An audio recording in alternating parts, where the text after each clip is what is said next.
Magic Round, baby. I got the magic in me.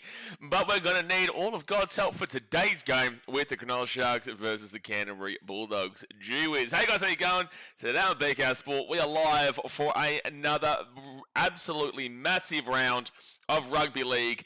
And this is Rugby League Damn Well Christmas. I've got to put this sound onto my headset. There we go. We are rocking. But this is Rugby League Christmas. This is Schoolies for Adults. This is the most fun round in the NRL calendar. Obviously, the most important round, in my personal opinion, would be Anzac Round to honour the fallen for the men and women who obviously had to sacrifice their lives for the ability for us to watch Rugby League and to enjoy our lives and to live the life that we can. But the most fun round is Magic Round because everyone gets to culminate in one place, and that is in Brisbane at Suncorp Stadium, the absolute mecca of rugby league stadiums when it comes to this sport. And there's just nobody who could not love this weekend. You got passionate rugby league fans coming from Melbourne, New Zealand, the Gold Coast, Sydney, Newcastle, Canberra, North Queensland, obviously in Brisbane. Just you name it, there just everyone comes there and sells out every single day, today, tomorrow, and Sunday. We've got 2 games today, we've got 3 games tomorrow, we've got 3 games on Sunday.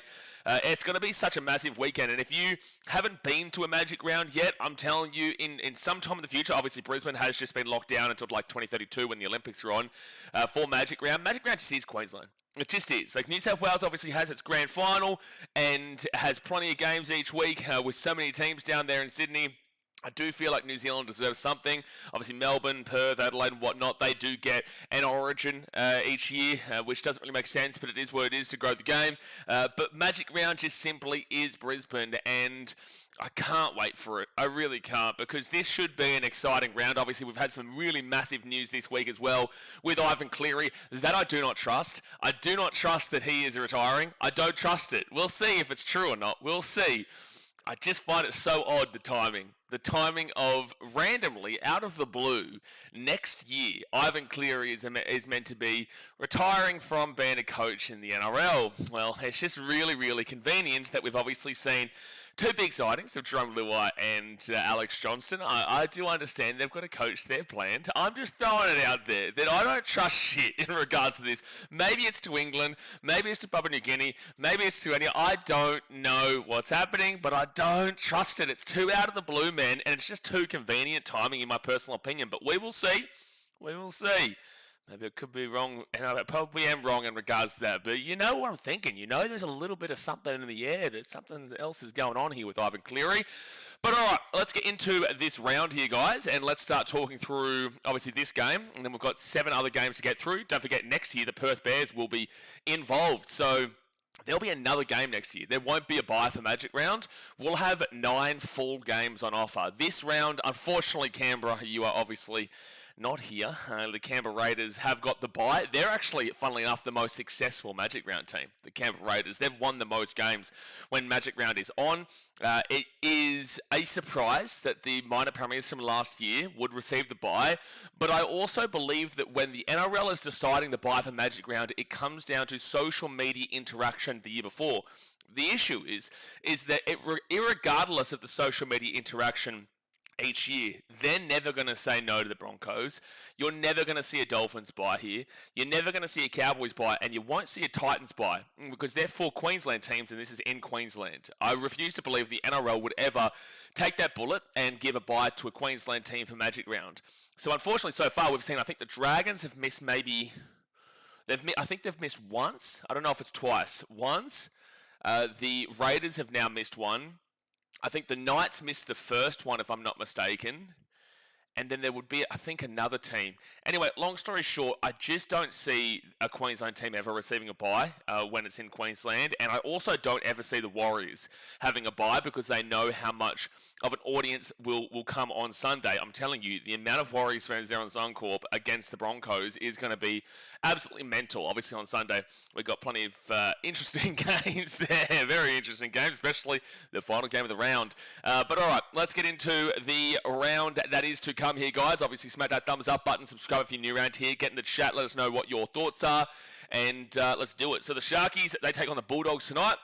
This is the ultimate scam of all that is scam games. It is scam central, scam here, scam there, scam everywhere.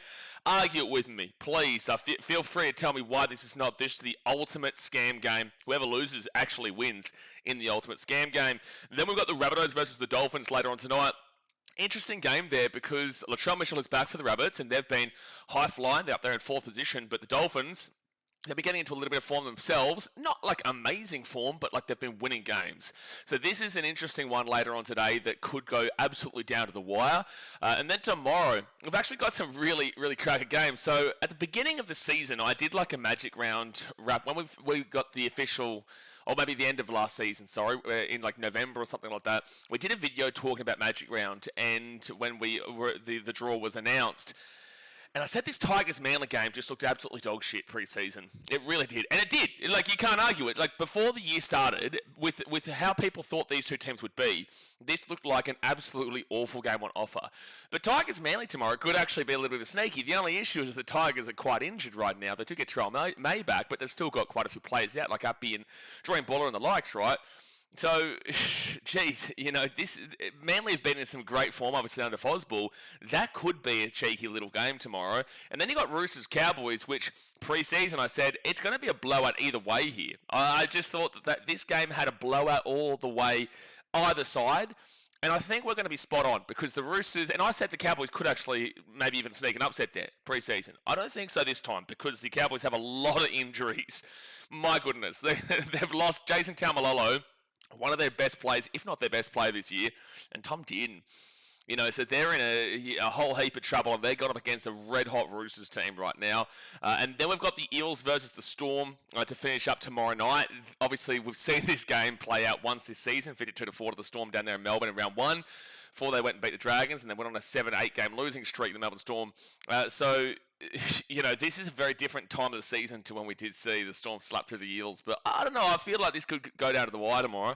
I think this could be a close one, an exciting one to finish off the Super Saturday of action. And then we go to Sunday, where obviously the Titans never lose a game ever again. Obviously, we all know that. They play the Newcastle Knights, obviously rampaging attack. We'll see how their defense goes, but there's a little bit of interesting about that because obviously Titans and Knights actually have a really 50-50 record with each other, where if the Titans go down to McDonald's-Jones Stadium, they typically, not last year, they won last year, but typically they'll get absolutely humped up and down the field down at McDonald's-Jones Stadium. But the Titans, when they're playing the Knights at Seabus Stadium on the Gold Coast, the Titans will usually hump the Knights up and down the stadium. It's just an absolute horn dog affair in regards to both those stadiums.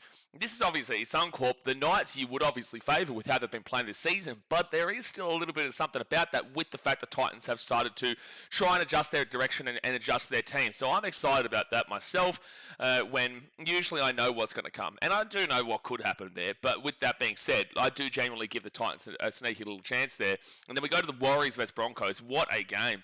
What a game that is. It's just such a Warriors game to lose that one. It really is. It is the prime opportunity of a Warriors loss when they should win this game. 100% the Warriors should be heavy favourites for this game. The Broncos are still quite injured, but they have got a few players back, but still know like Payton Haas and whatnot. I'm just saying the Warriors should win this game.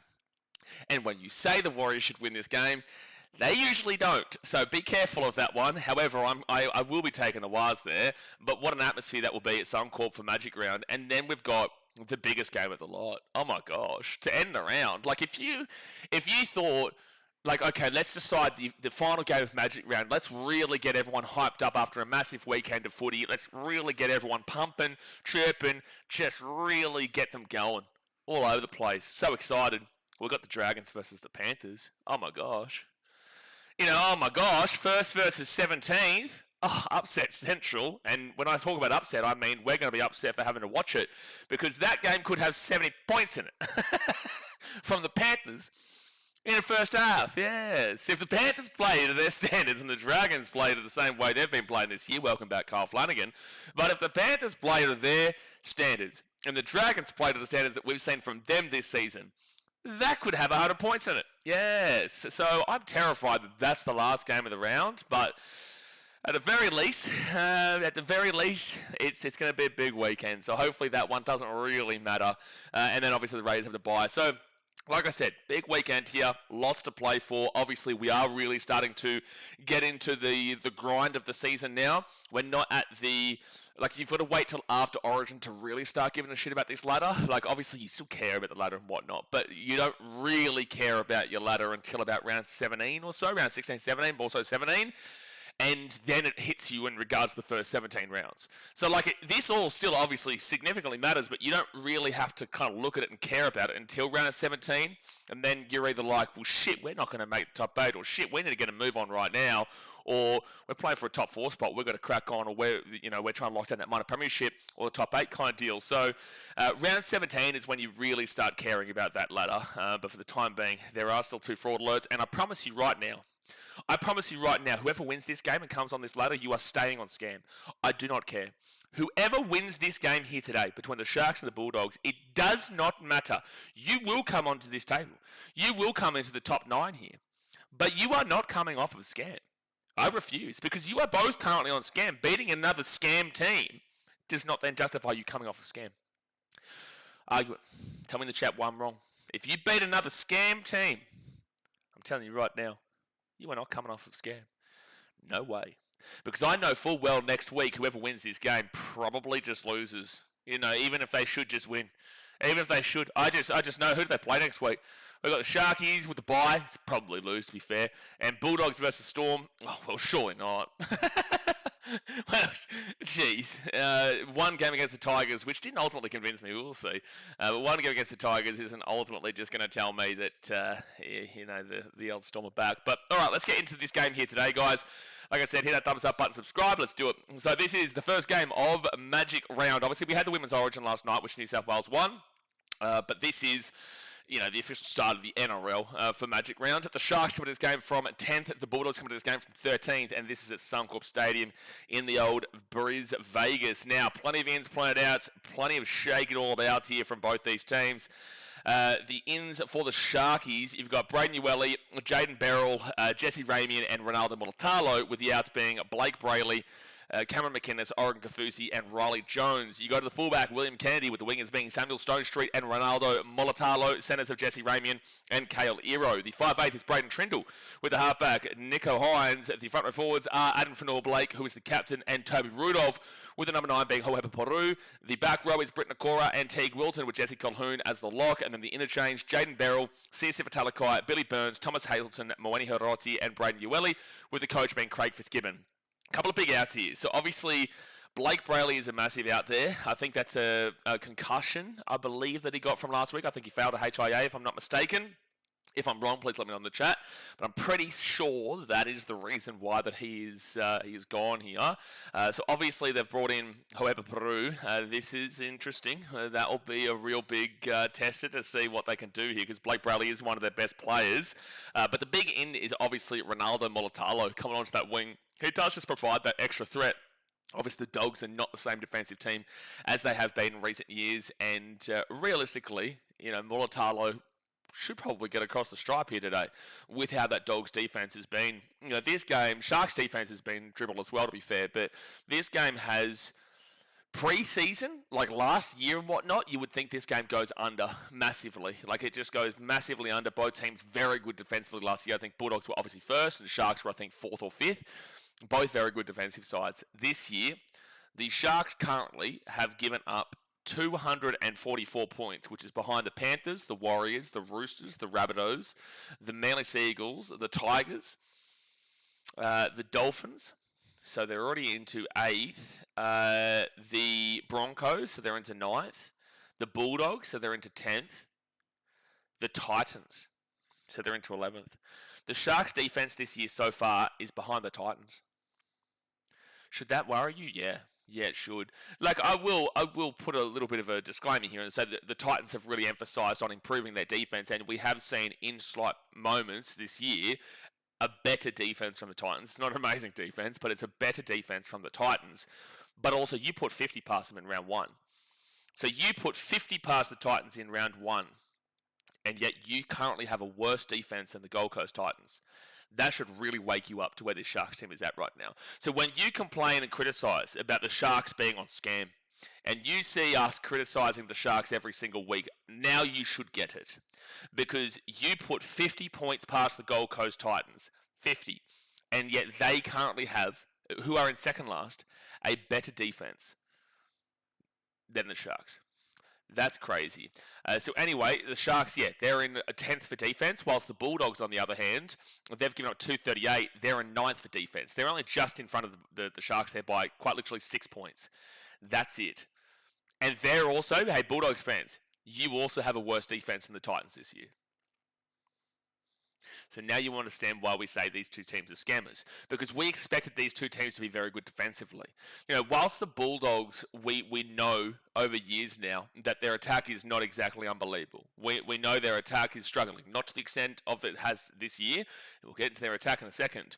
We know their attack isn't spectacular, but we expect great defense from a first-place defensive team last year, and we expect great defense from a top 4, top 5 defensive team in the Cronulla Sharks last year, but yet both of them are behind the Titans, who have never had a good defense and are slightly improving. So this is a positive for Titans fans who are watching right now. A positive is that you are seeing slight improvement where Titans defensively, it's actually their attack right now that's struggling, because defensively they're about 11th.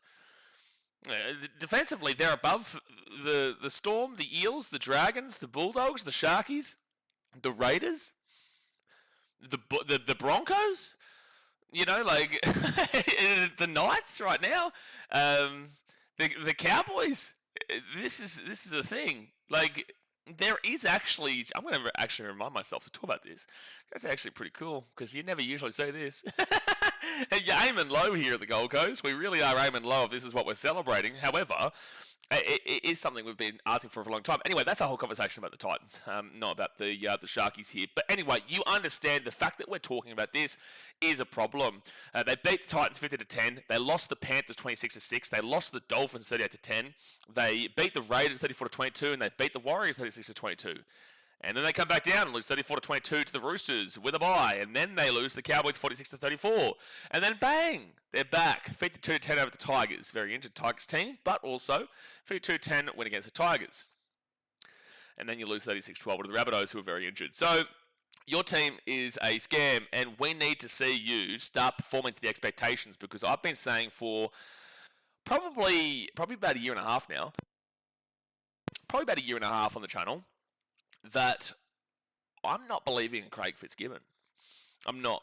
Because I think that you have a very balanced roster here. I think that you have a better roster than the results do show. I think that you should be up in this area. Especially with how volatile this season is so far, I definitely think you should be at very minimum around this Rabbitohs Manly. This team started off 0-3, 0-4 Manly, and yet you're still not even close to them right now. So the point of the matter is I believe that you should be up around this area. But yet you're not even on the ladder in regards to the top 9. And I think that Craig Fitzgibbon is not getting enough out of this team. I think it's very bland. There was a lot of conversation pre-season about this Sharks team being the most boring team to watch. Can you argue it? When they're on and when they're ruthless, they are relentless. Like, they can score, and they can score well. But when they're off, they are just absolutely horrific to watch. Horrific to watch.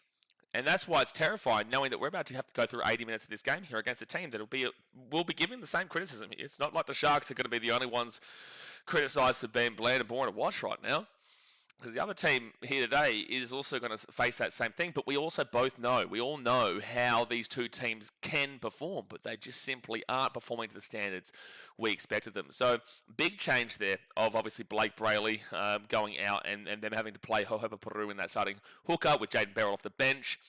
Need to see more from Adam Fanor-Blake. Need to see Nico have a game today. Mulatalo back in is massive, and just need to see the Sharks do what the Sharks can do. You know, it's really just simple as that. Now, let's move over to the Canterbury Bulldogs, where the ins are Jack Underhill, Kurt Mann, Matt Burton, and Max King, with the outs being Josh Curran, Logan Spinks, Samuel Hughes, and Sean O'Sullivan. The fullback is Connor Tracey and Anari Tuala. Centers are Bronson Seri and Stephen Crichton, who is the captain. Go to the 5'8", Matt Burton, with the halfback being Lachlan Galvin. And then you go to the front row forwards of Max King and Leo Thompson. Number 9 is a Bailey Hayward. Back row, Satili Tupanua and Jacob Preston. 13, Jamin Salmon, with the interchange being Kurt Mann, Harry Hayes, Alec Olasimi Jones, Jeffrey Rinakama, Lipboy Hopoi, and Jack Underhill, with the coach being Cameron Ciraldo. You may have seen me have a little bit of a sigh just then when I read out Bailey Hayward's name. Since pre-season, I've been saying, a little bit of criticism, but nothing too much, of saying that Bailey Hayward is not a 9. He just simply isn't. Didn't think it pre-season, didn't think it last year when they decided to get rid of Reid Marnie effectively for him, because they thought that Bailey Hayward could do the job there. He is not a 9. We've seen that clearly throughout this season so far, but yet they still stand by it. Like, I don't know who is, and this is down to yourselves really, because you got rid of Reid Marnie, even though, look, I can understand why you did, but not when you're in first place and looking as good as you were. But I don't know who your depth is here in the hooker department. Are you playing Bailey Hayward because you don't have another person that can play hooker? Well, that is a problem on Gus Gould and Cameron Ciraldo. That is a problem that you don't have depth in that position. Okay, so if Bailey Hayward goes down, like, what are you doing? Like, I think you have, was it, is Jake Turpin with you guys? I think Jake Turpin's with you guys, isn't he? Yeah, he is. So Jake Turpin is with the Bulldogs. I think he came on the other week, didn't he? I think he may have. But either way, that's not spectacular depth. This is an issue. It's an issue that you are, I believe, effectively having to be forced to play Bailey Hayward right now because of your own inept decisions. It was a Bulldogs decision to go this way. And now, how do you get away from it? I don't know. Because can you name another hooker on this team? Because I can't. In their 19 they've named, I can't see another player that can play the hooker. So again, it comes down to your own inept decisions there, in my opinion. Obviously, they've got Matt Burton back into the 5'8" alongside Lachlan Galvin. Are you excited? I don't know if you are excited, because it's not like this attack has been great at all with Matt Burton and Lachlan Galvin there. And it definitely wasn't great either without them. The Bulldogs this year on attack have scored 157 points through 9 games. 157 points through 9 games. They are the second worst attacking team in the competition. The only team they beat right now on attack is the Dragons, who have scored 124 through the same amount of games. The Dragons have only scored 33 points less than you in the same amount of games. Whilst the third worst attacking team, being the Titans, obviously their defense improved, but their attack has regressed, are also about, well, they're only 13 points above you, but the fact is that the Titans have had major attacking problems this year as they're looking towards a new spine, they're looking towards going in a new direction, they're looking towards a completely different era on the Gold Coast, and their attack is struggling to get going. We're still behind them by 13 points. So you're behind on defense and on attack to the Titans, but at the very least, you've got 3 wins compared to their 2. But both attack and defense, you're below the Titans right now. I hate that I'm using my club as a benchmark for the bottom of the table, but also it's a realistic viewpoint. Especially over the last 15 years, it is a realistic viewpoint to use them as a benchmark across the Sharks and also the Bulldogs. And right now, the Bulldogs are behind them on defense and also behind them on attack. Behind on attack by 13 points and behind on defense by 6 points. That's a significant issue.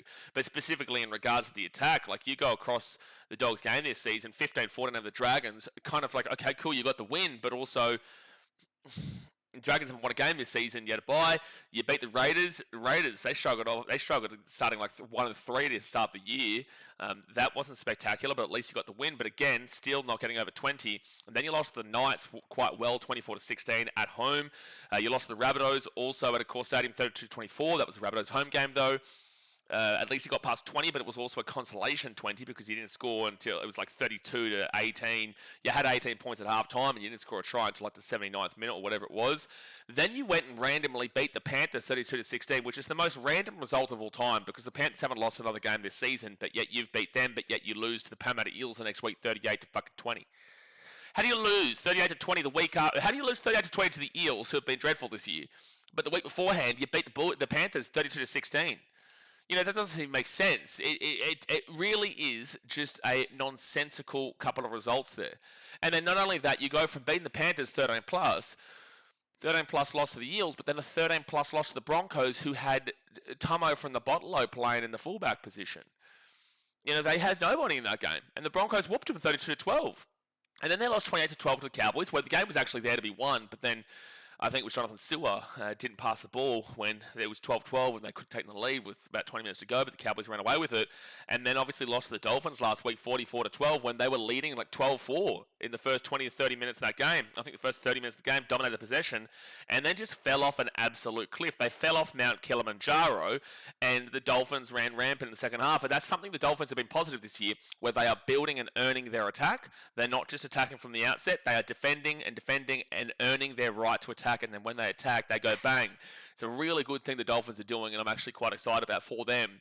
However, the Bulldogs still are just significantly struggling, and they are in 13th position, and if they lose this game here today, there is a phenomenal chance that they could go into second last. Like, there is, maybe not second last, third last, because the Eels and Storm both play each other tomorrow. But there is a great chance that you could go into third last with a loss here. Because your points differential is only better than, currently, the Eels and the Dragons. They're the only two teams that you have a better points differential than. So, in regards to my tip here today, both teams are going to be desperate. Both teams probably don't deserve to be tipped based off of the form so far this season, but you do have to predict somebody. And like I said before, the team who loses ultimately wins this game in the scam department. But there will be a winner.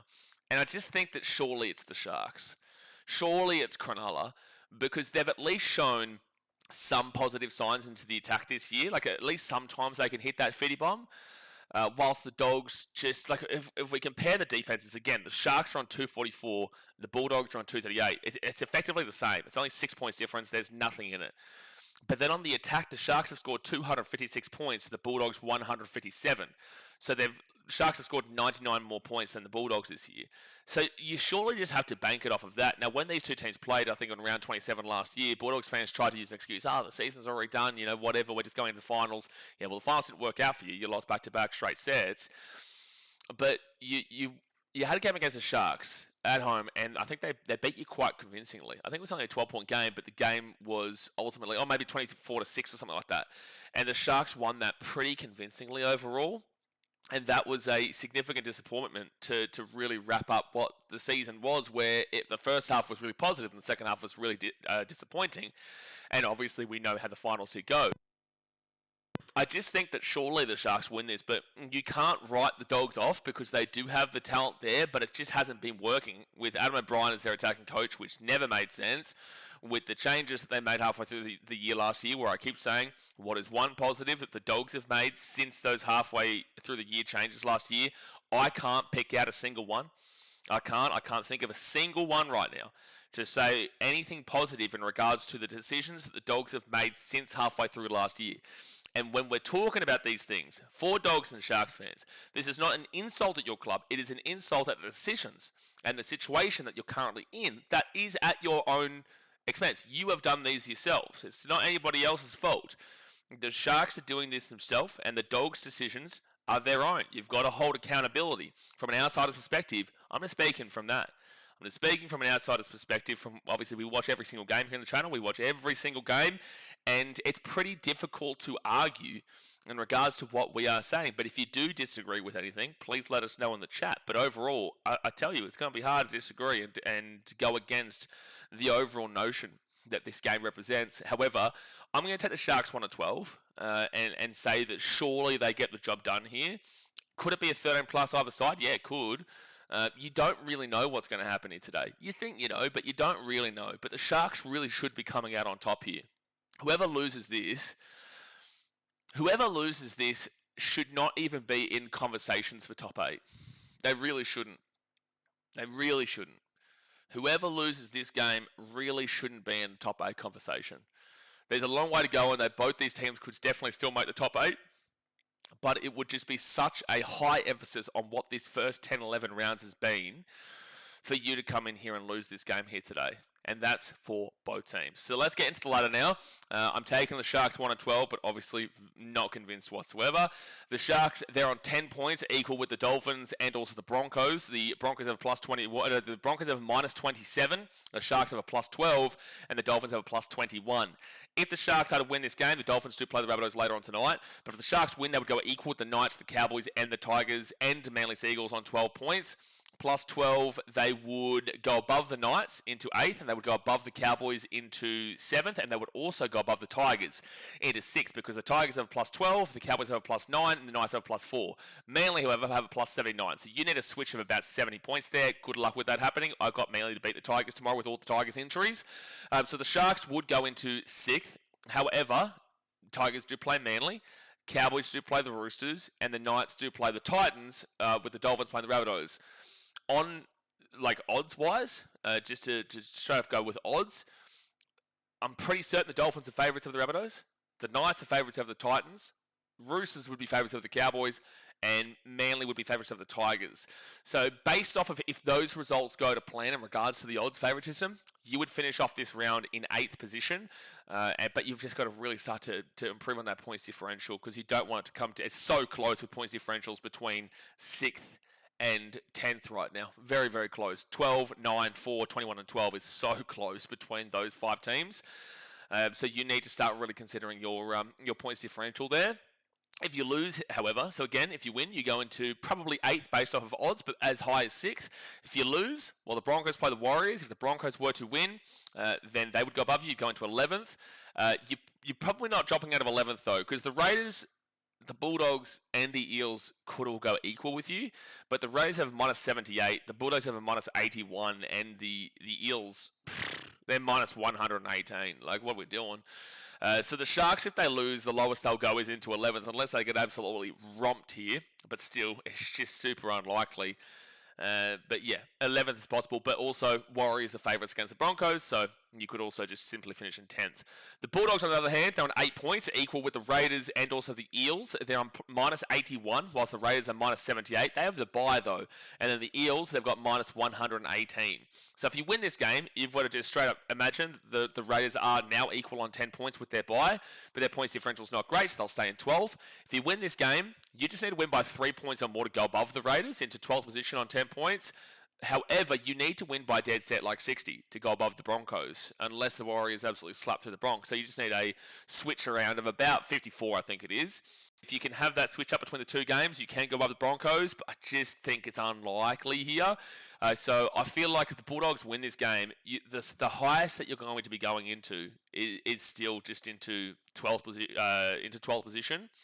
However, which is quite funny that the Raiders will have a bye and probably drop off. However, if you do win this game by 1 or 2 points, you will stay in 13th position, but at least you've gotten to that 10-point range.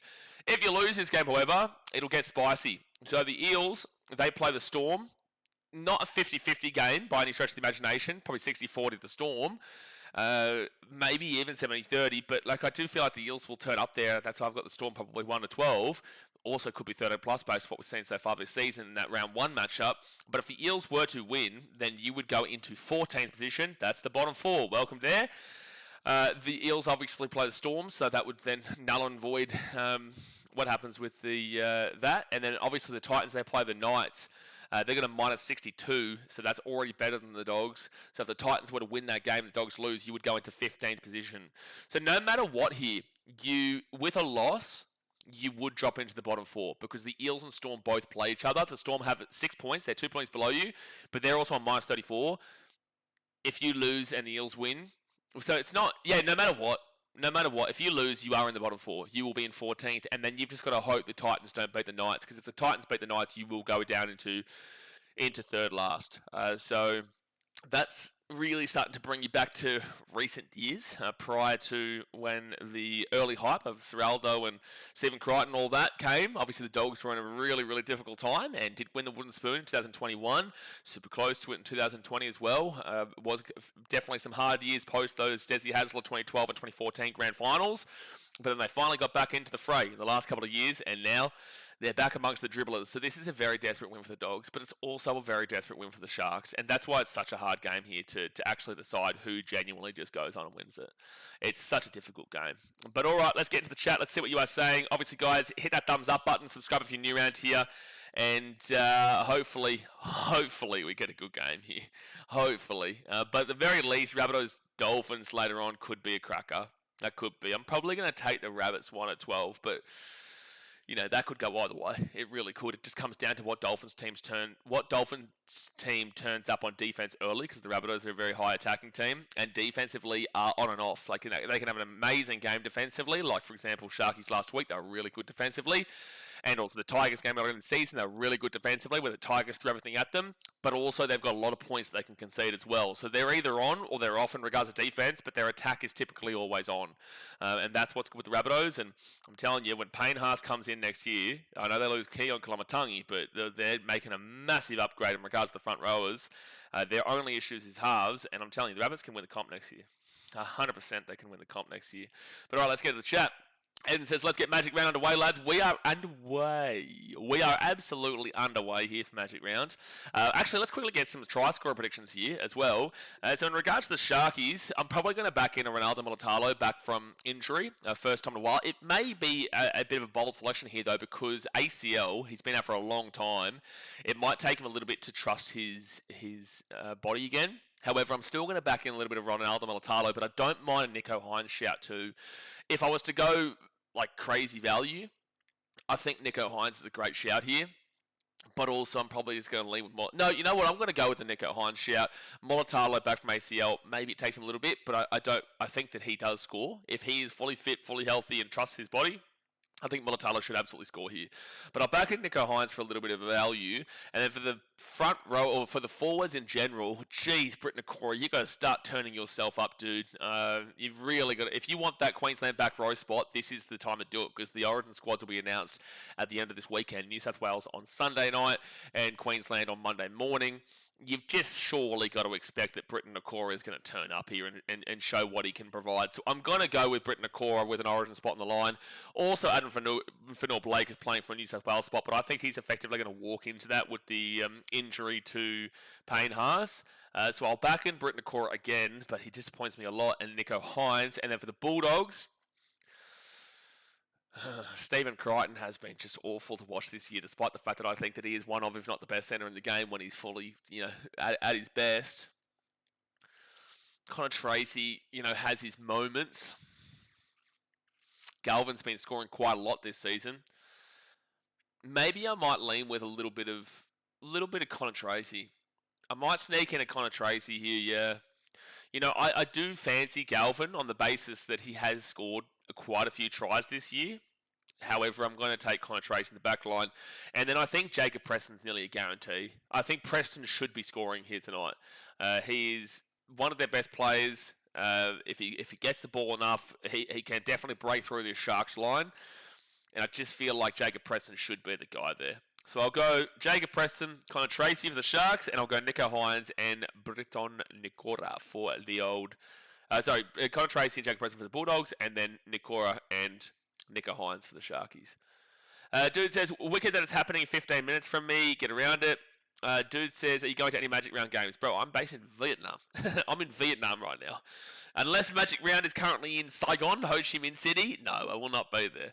I will be live for every single game this week, as per usual. Ben says, scam versus scam, which team's more scammed? The biggest scam team in history is the Cronulla Sharks, but the Bulldogs are very close in behind a second. Peter S says, I think Ivan is looking at a place on the board at Penrith. Do you think that's a realistic possibility? Anything's a realistic possibility right now, man. Like, sure, yeah, that could definitely be the case here. But I just don't trust it until we see officially what he is doing and where he is going. I just don't trust it at all I just don't trust it until we see that his contract is signed wherever, as a board member or as a coach or wherever. I understand he's saying they don't want it. He's not going to coach against another team. However, there is still absolutely plenty of potential that he could he could go anywhere, dude. He could go absolutely anywhere. I'm just going to look here in regards to my super coach, and I just want to see who I'm going to put in this VC, because I've got Nathan Cleary as my captain. This is for super coach draft, not for super coach regular. So I've got Keanu Kinney. He plays the Knights, but then that's the same day as the Panthers game. I'm looking for potentially a loophole here. Toto Warbrick, Storm Eels. Not a bad shout there against the Eels. Yeah, William Warbrick, if they actually go down his side. Halasima against the Broncos. Nah, couldn't do it. He's not been spectacular this year, the old Lek Halasima. He has his moments, though. Angus Crichton versus the Cowboys is a big shout. I might even do that. I'm going to put the VC on Angus Crichton. I think that he could have a massive game against the Cows with all their injuries. I'm going to chuck in a little bit of Angus Crichton. Yeah. And that's going to be one of my try scorers too, because I think that he could have a big one. Tiger says you can't even bet this game. Had to leave it off my multi. Yeah, I agree. It could be under, it could be over. You could be Sharks, it could be Dogs. You just don't know. It's just all over the shop, man. Edson says Twal isn't playing for Tigers this round. Apparently, can someone confirm, please? I did hear this. Yeah, I did hear this. Captain Dipshit says Sharks will blow the doors off of the Dogs. I love your confidence, mate. I'd love to see it, but they're not a team that you should be relying a whole heap of confidence in. But also, if the Sharks are on, then they can win this game by a lot. Gee whiz. They could win this game by a lot too. But the same thing goes for the Dogs. Like, most people wouldn't have predicted the Rabbitohs to be as dominant last week as they were. Most people tipping the Sharks 13+, inclusive of myself. And then the old Dogs, the old Rabbitohs just whooped them, and deservedly so. And it was just such a typical Cronulla performance. Betty West says, Mad T-shirt, you pay $80 in Oz over there, perhaps $20. I don't even know where I got this shirt. It's a good shirt. But yeah, here in Vietnam, if you got one of these shirts, I think I actually, I don't know, I might have got this in Fiji, to be fair. But over here, this shirt would be like $10. Yeah, for sure. 100%. Dogs got nothing to lose, only the game by plenty. That is true. They do have the game to lose by plenty. Shark Tales, Mr. Plumber, sir, says, who let the Dogs out? Wolf. No one's let the Dogs out so far this season. Mr. Plumber says, Titans have improved overall this year. In certain aspects, yes. Not collectively, no. But in certain aspects, like defensively, Josh Hannay, right now, we knew this year was going to be a tough year for the Titans, as usually it is every year. But Josh Hannay is actually impressing me in regards to the future, because he came in and immediately set in stone that the Titans need to improve on their depth, and they need to improve in regards to who's coming through next. They need to improve in regards to their defense. The attack is there. Well, the attack is there. It hasn't been showing this year, but that's because now also we've had to change. We originally started out with Jaden Campbell halfback and AJ Brimson 5'8", was never going to happen. And then they went Jaden Campbell halfback into Lachlan Ilias, was never going to happen. Now they've got Zane Harrison 7 and Jaden Campbell in the 6. Love what Oliver Pascoe is coming in. Obviously Sam Verrills was the original 9. Now Oliver Pascoe providing a lot more attack in regards to that hooker position, and Keanu Kenny is now fully fit and back. Overall, I think that we're going to start to see a lot more attack once the defense is set in stone as the foundations of the system, and how they're going forward with it, which we're obviously seeing is an improvement. Like, again, when we went through the ladder before defensively, the Titans have given up 232 points this season, which is in front of the Dragons, which is in front of the Storm, the Eels, the Bulldogs, the Raiders, the Broncos, and also the Sharks, and also the Knights, and also the Cowboys. So they would be, so that's 1, 2, 3, 4, 5, 6, 7, 8, 9, 10. They are 8th for defense right now. Yeah, they're 8th for defense, which is mad considering, and they're not too far away from the Tigers at 223 as well, mind you. So they're close to 7th, and that's something that's unheard of on the Gold Coast. So whilst it's celebrating quite low, and it's still celebrating mediocrity, it is an improvement from where the Titans have been. So that's why you still give it that positive rap. Up the Gold Coast Titans says, do you think Hirotzi will start for us next year? Not too sure yet, man. Plenty of time before then. Dude says, Sharks are missing a big scam logo. Well, no, they're not, because guess what? They're not in the top 9. They are not on the ladder. They are not here. They are not here. We cannot put them on scam. They are on scam, and if they win here today, they are still going to be on scam here. If the Bulldogs win and go into the top, they can't go into the top 9. But if the Sharks win, I'm telling you, they will still be on scam in this top 9. I'm keeping it on there. You don't be a scam team and then don't go for the old scam. Someone says, God bless us all. This could be an absolute sham of a game. Oh, my goodness me. It could be just all over the shop. It really could be.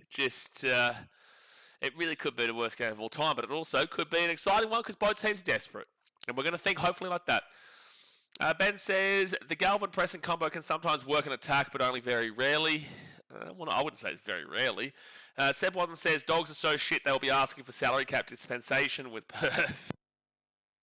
I don't think anyone's going to hear about Bulldogs getting any benefits from the old NRL after recent years, to be fair.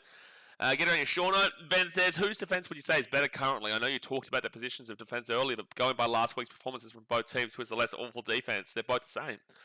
Again, the Sharks are getting up 244 points this year. The Bulldogs are getting up 238 points this year. Like, they're both the same. So, we can't just base off of 1 week last week. They're both in a pretty mediocre position, a really mediocre position where they're like 12th and 11th, 12th for defense across the season. So they're both the same. I can't separate the two of them. Addy says, Hope Blaze, I hope you're well. Tipping the Dogs tonight. The Gummy Sharks are too untrustworthy. Well, the Dogs are trustworthy to you. Sure, I agree. You're a Dragons fan, though, so I can also understand why in a 50-50 game you're probably going to lean towards the Dogs over the Sharks. However, the Dogs are definitely just as untrustworthy as the Sharks. And this is the thing with the Sharks, when you trust them, they lose. When you don't trust them, they win. So on that basis, you probably should tip the Sharkies here today because no one trusts them. No one trusts them at all. Corey Scanes, his Dogs were on 5 first half of last year. Yeah, do you know why they didn't finish off the year that well? Because they decided to change their spine, their entire spine, halfway through the year. And then were like a bottom 4 bloody damn well team for the rest of the year. And now, if they lose this game, they are in the bottom 4. 100%. If the Dogs lose this game, they are in the bottom 4. Because the Eels and Storm both play each other. So whoever wins that game will go above the Dogs. It's amazing. It's amazing. It really is. It's amazing. So, yeah. And also, mind you, the Eels haven't had a bye yet. Whilst the Dogs have had a bye. So, no matter what, technically speaking right now, and also, mind you, the Storm haven't had a bye. Mind you, the Bulldogs are actually in third last right now. They've won 3 games. They've won 3 games. How have the Storm played 10? The Bulldogs, 3 and 7, yeah. So the Storm have played 10. You've played 9. Yeah, the Storm and the Eels both haven't had a bye so far. So Bulldogs, with the byes included, you are in third last. You are. Yeah, that's crazy to think. You're not below the Titans, but also, if the Titans beat the Knights on Sunday, you are in second. Well, you are actually overall in second last with byes included. A little bit of a tidbit to think about there. Little Busby says, the Battle of the Pretenders right here. Battle of the Pretenders. Slapper says, these teams are so shit they probably both lose. Well, the thing is that one of these teams are going to win, but also both these teams probably deserve to lose based on this season so far. And he says, we all know the upset of the round is Dragons beating the Panthers. Oh, please, honey, please don't do this to us. Please don't do this to us. We've got a long weekend to go before that one, please. Olivia's already told us that she's damn well bet on the old... Olivia's already told us that she's already bet on the Dragons, which is just crazy. Sev1 says, not after today, it won't be Ben. Little Busby says, first draw of the season. I think both teams could crap the bet on this one. Kayla Iro, first try scorer. No, I don't think it's going to be a draw. But based off of the fact that we don't trust either team, sure. Is it out of the equation? No, but draws are extremely unlikely. We should have seen one in round 1 in Vegas between the Bulldogs and the Dragons, which tells you everything you need to know about the Bulldogs, but obviously controversy hit that one there. Ben says, if Sharks win, Daz will change it to up Cronulla, mate. Yes, that's what he will be doing. Yes, he will be doing that. He will be doing that. Jacob says, were you more disappointed with Queensland last night than angry? Yeah, I was disappointed. I wasn't angry. It was disappointing overall. With how Queensland did perform, because they probably should have just won that game with how the stats lined up. Queensland should have won that.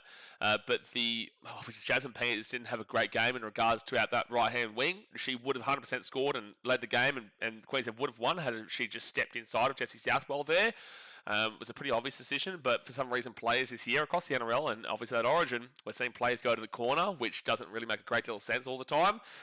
And there was just a lot of errors. 57% completion rate for Queensland, 68% completion rate for New South Wales. It was just really underwhelming in regards to completion rates there from both teams. So, the Queensland team probably should have won that, and it was disappointing.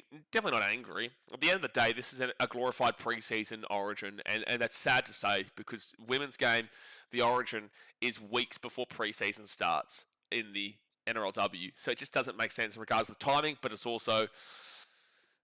what they do. So, yeah, it was disappointing, but it is what it is. Vonnie Hunter says, are the Dogs full strength? Oh, yeah. Who else? Who would be out? They've been pretty much full strength through the season, to be fair, man. But, yeah, they've got Burton back in, Max King, Kurt Mann. So, yes, but also when they've been full strength this year, it hasn't changed a thing. Hasn't changed anything at any point when they've been full strength. So, sure, yeah, they are, but... And the Sharks without Blake Brayley, which is a massive loss for them, which definitely does bring the equation back in for the Dogs, but you just can't trust either of these teams here. You can't. Lil Busby says Bulldogs or the Sharks could use some of Ezra Mam's defensive prowess. Yeah, I don't know about Ezra Mam's defensive prowess. Travis Tabell says Bulldogs season turns around tonight. It's Magic time. I'm pretty certain. Have the Bulldogs won a game at Magic Round? When was had the Bulldogs won a game? Maybe like one game. I don't think they're a great Magic Round team, are they? 2025. Hold on. 2025 Bulldogs at Magic Round was round.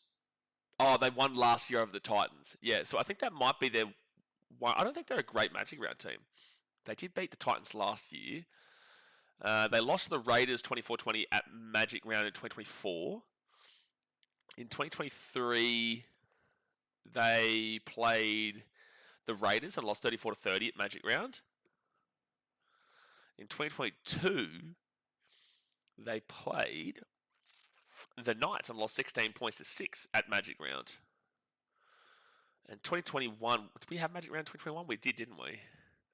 2021, you lost. Wow, shit! You play the Raiders every year, Magic Round. Bulldogs Raiders is quite literally nearly every year. So you lost 20-18 to the Raiders in the first Magic Round. Well, no, it wasn't even Magic Round. That was at Suncorp Stadium. Why did the Bulldogs play the Raiders at Suncorp Stadium? It says here that everybody else is everywhere except for the Bulldogs versus Raiders, which was at Suncorp Stadium. Why was that at Suncorp? What? Why did the Bulldogs play the Raiders?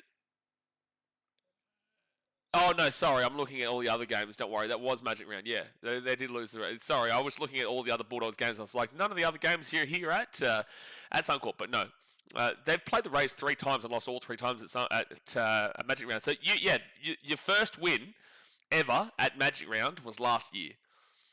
And that was against the Titans. So you're not a big Magic Round team. Peter asks, do you think that it was a mistake for the Dogs to not sign Metcalf? I don't know if that sorts their problems out, though, because Metcalf's not an attacking halfback.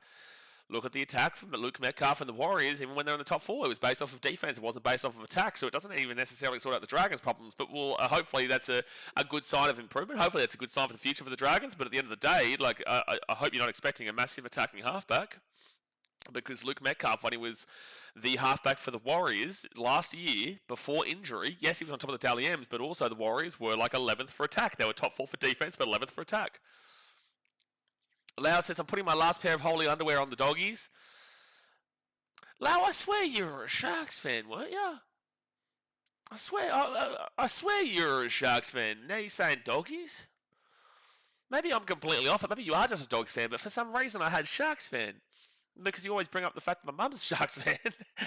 Lagan says, the winner of this match are those who don't have the TV on. Absolutely, Lagan. Absolutely spot on. Absolutely spot on. Sans, good to see you, brother. Keep up the good work. Get around your sen. Nintendo Freak says the Dragons are the only team to not win a Magic Round game. So, Poon Worries, bro, I'm going to put this out there. I see your comments, mate. Please keep involved in the conversation like a normal person, because I understand that you're obviously trolling and taking the piss and whatnot.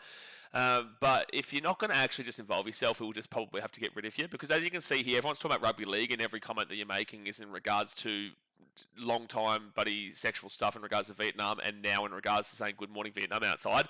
I don't care about your $100 donation, bro. That's not why we do this. So it's like, just involve yourself in the conversation like a normal person, and don't just troll the entire time, because we will just remove you, mate. It's a little bit of a different channel than just to see your comments in regards to that mentality, man. Nintendo Freaks says the Dragons are the only team to not win a Magic Round game. Well, the Dragons are the only team. Well, up until last year, the Bulldogs hadn't won 2, but then Bulldogs won last year, and then this year, obviously, the Dragons still have not, and good luck with seeing them actually get it done.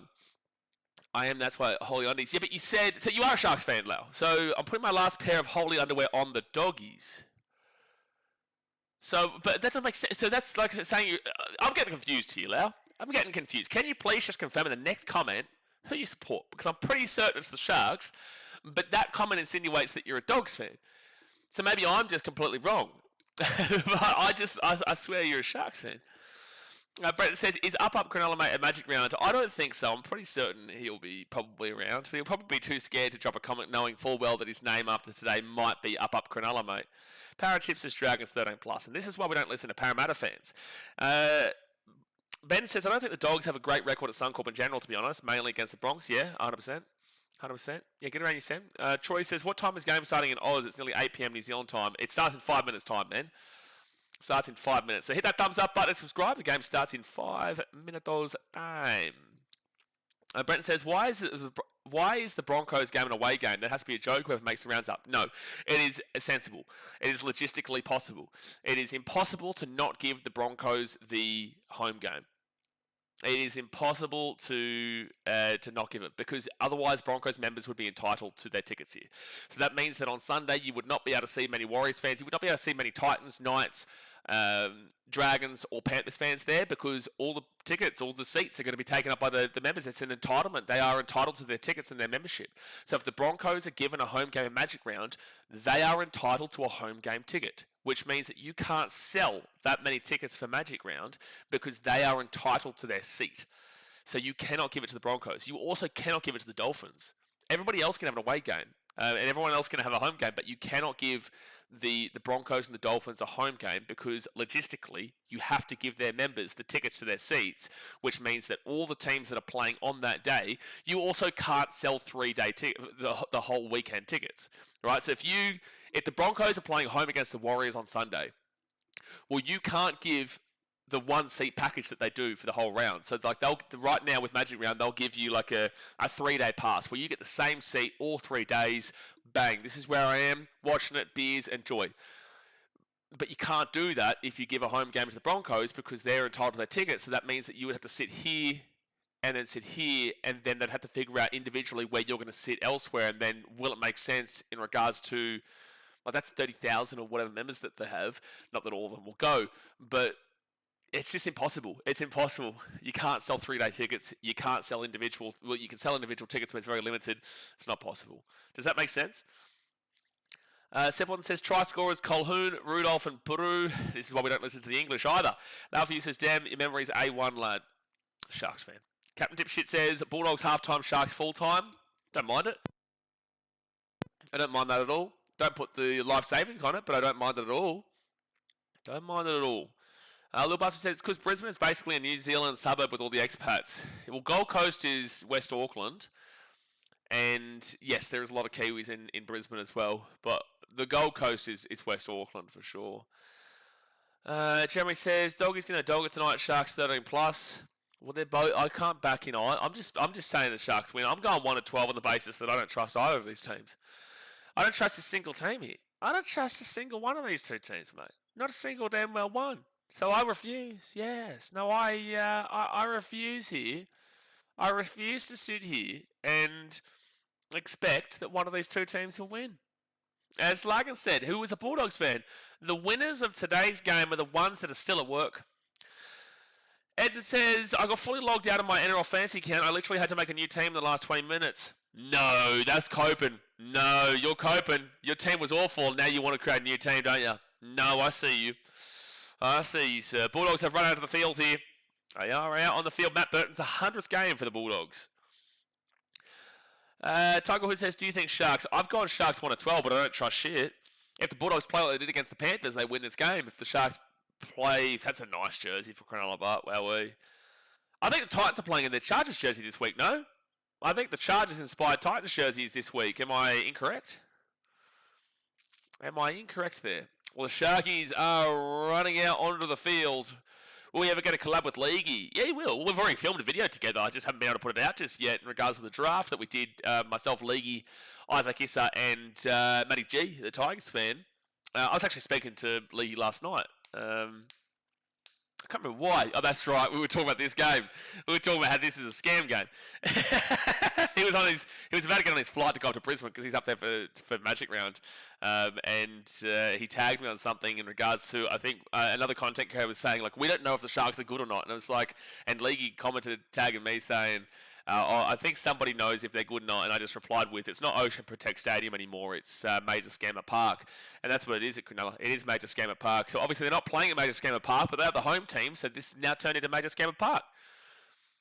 Laufey says, I made a petition to change 6 again rule to only be 6 again if infringement occurs in own half, but 1 extra tackle in opposition half. I think 6 again needs to be reassessed. Yeah, but this is the conversation we have every single week and every single game between every single fan. Good luck with that one. But the game has started here. I agree with you, but good luck with it. And Toby Rudolph is going to bring this ball here to the 10 on first tackle. Hit that thumbs up button. Subscribe if you're new around here. Let me just refresh the old score. And there we go. The live score is underway, and we are firing. Third tackle here for the Sharkies, and they're going to be at the 20. Lil Busby said, I think Sharks get it done because Trindle and Hines offer more than Galvin and Burton on attack. Well, again, the Sharks have scored 99 points this season more than what the Bulldogs have, and the Sharks have conceded only 6 points more than what the Bulldogs have. So they're both effectively the same team defensively this year. Not great, but attacking-wise, the Sharks have scored effectively 100 points more than the Bulldogs, which is just insane. The Dogs are the second worst attacking team in the comp. So could they turn up here today? Sure, but they haven't given you any reason to believe that they will. The Dogs will be here at the 25 on first tackle.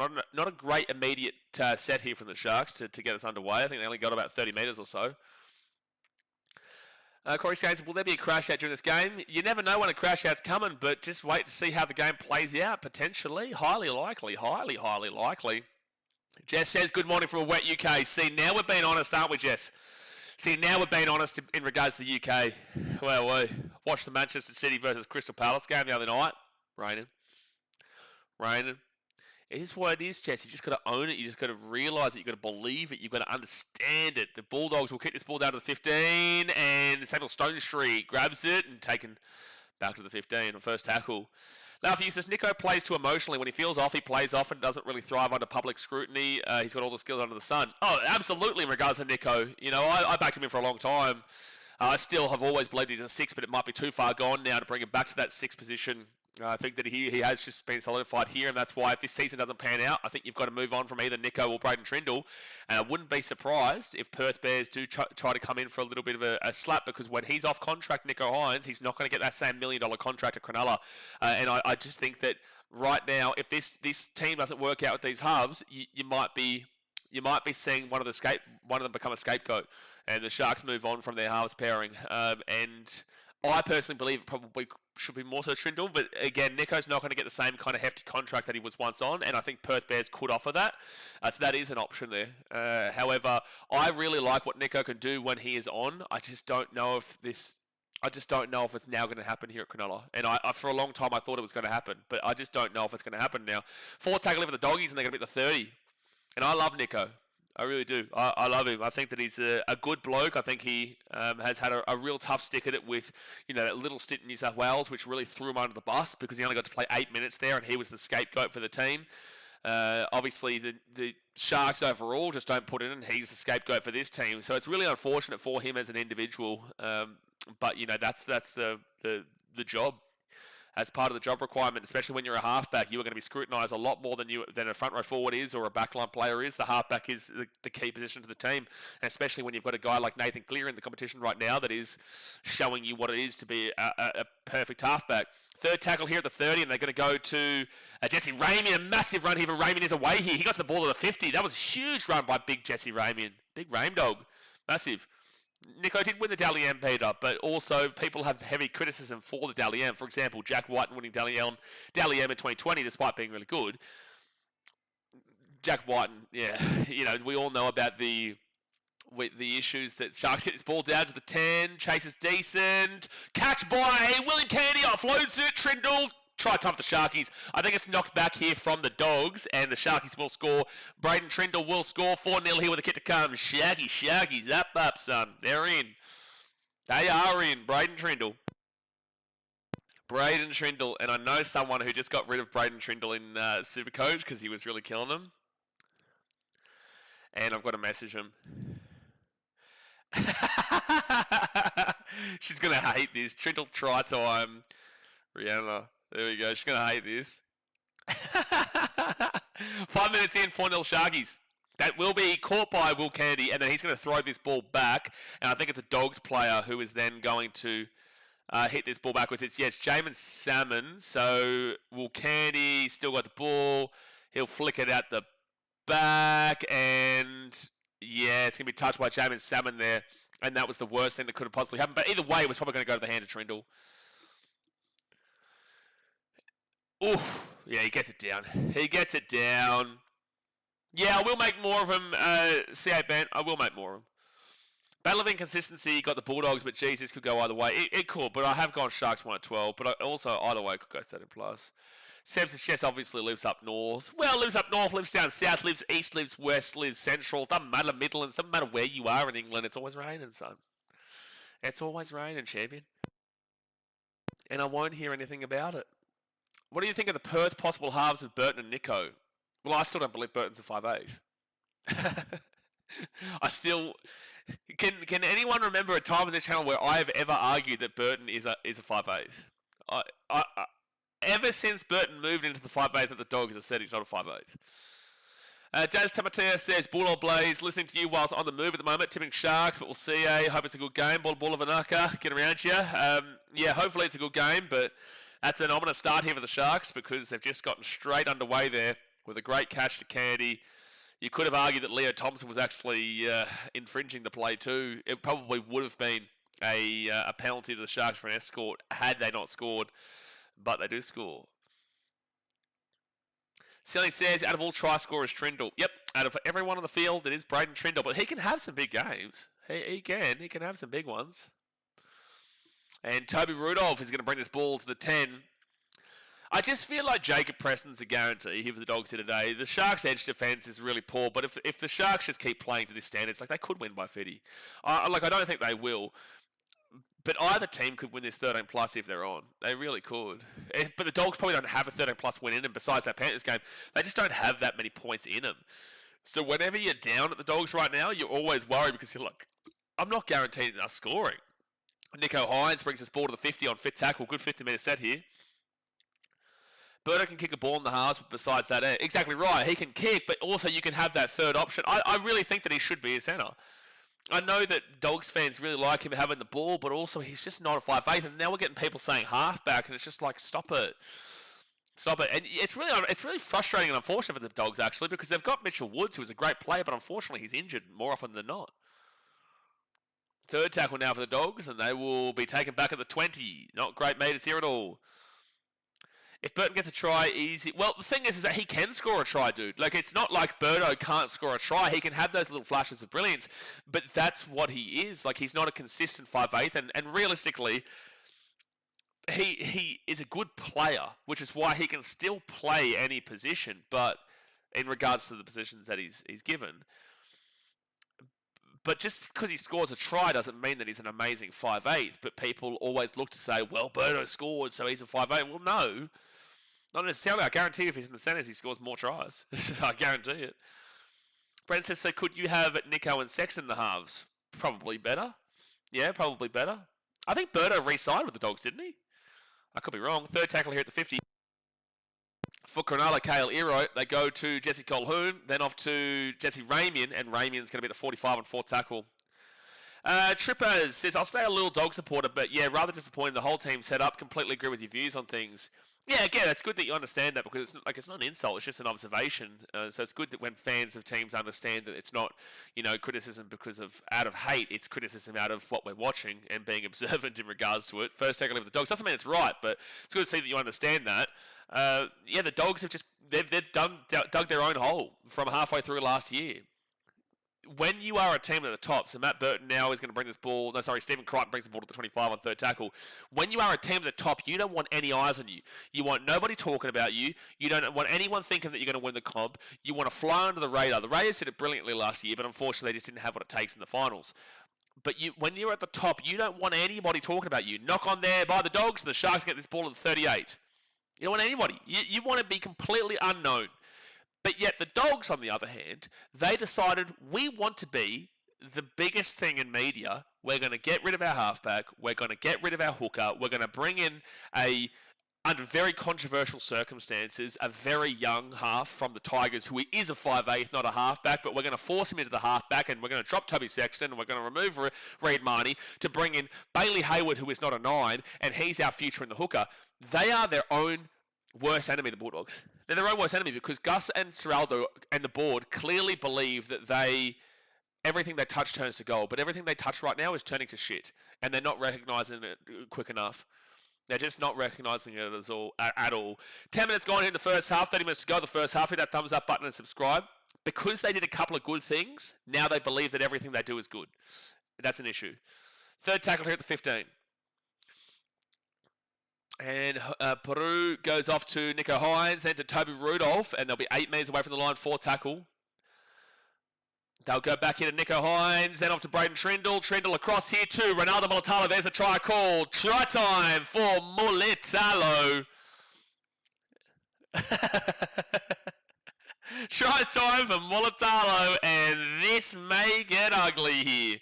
Oh boy, try time in the corner. Mulitalo might have got hit across the face here too, which you'd have to be worried about in regards to penalty try if he got hit high whilst putting the ball down here. But they just go out to the right. It's way too easy. Nico Hines, Braden Trindle, he looks like he's on for a big one here today. And yeah, way too easy. Jonathan Sewer comes off of his line and Mulitalo in the corner. Way too easy. I was saying pre-game, like obviously it's difficult to trust him with his, if he's trusting his body, great. But, you know, you do worry about a guy come back from an ACL, but he's come back. He's scored immediately. Tracy. Oh, that's a penalty try. Like, he's literally smacked him right across the face here as he's gone down for the try. Like, as he scored the try, this should be an 8 point. It really should be. If you're going to be consistent, this should be an 8-point try. He has quite cleanly hit him across the face. That should be the definition of an 8-point try. Mulitalo, the third highest try scorer in Sharks history from 1967 to 2026. Andrew Eddinghausen, number 1 with 165. David Peachey, 110. And then obviously Mulitalo at 101. That should be, on consistency, that should be an 8-point try. An 8-point potential try, because he's cleanly hit him across the face. It's a penalty, and he scored the try. Yeah, there we go. It's going to be an 8-point try. Oh, they're going to give him a bin, are they? What? Yeah, reviewing contact. It's going to be an 8-point try, lads. It's going to be an 8-point try. It's a clean shot into the face from Connor Tracy as Mulitalo scored the try. Yep, direct contact.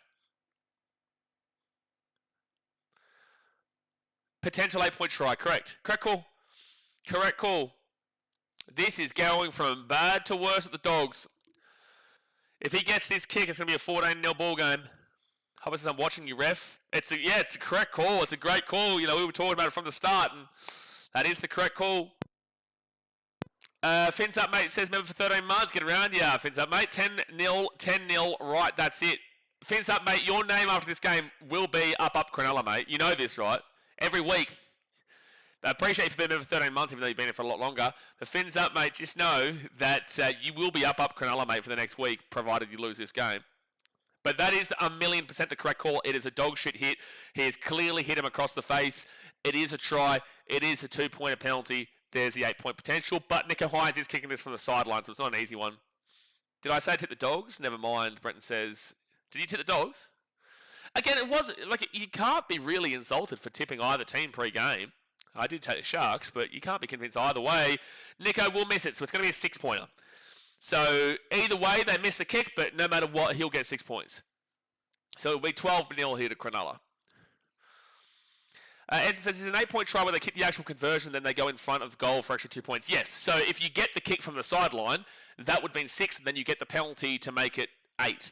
But Nico Hines has missed the kick, so now they get the penalty to make it 6. So either way, it's just a convert try here, but he missed the kick, so it benefits them greatly.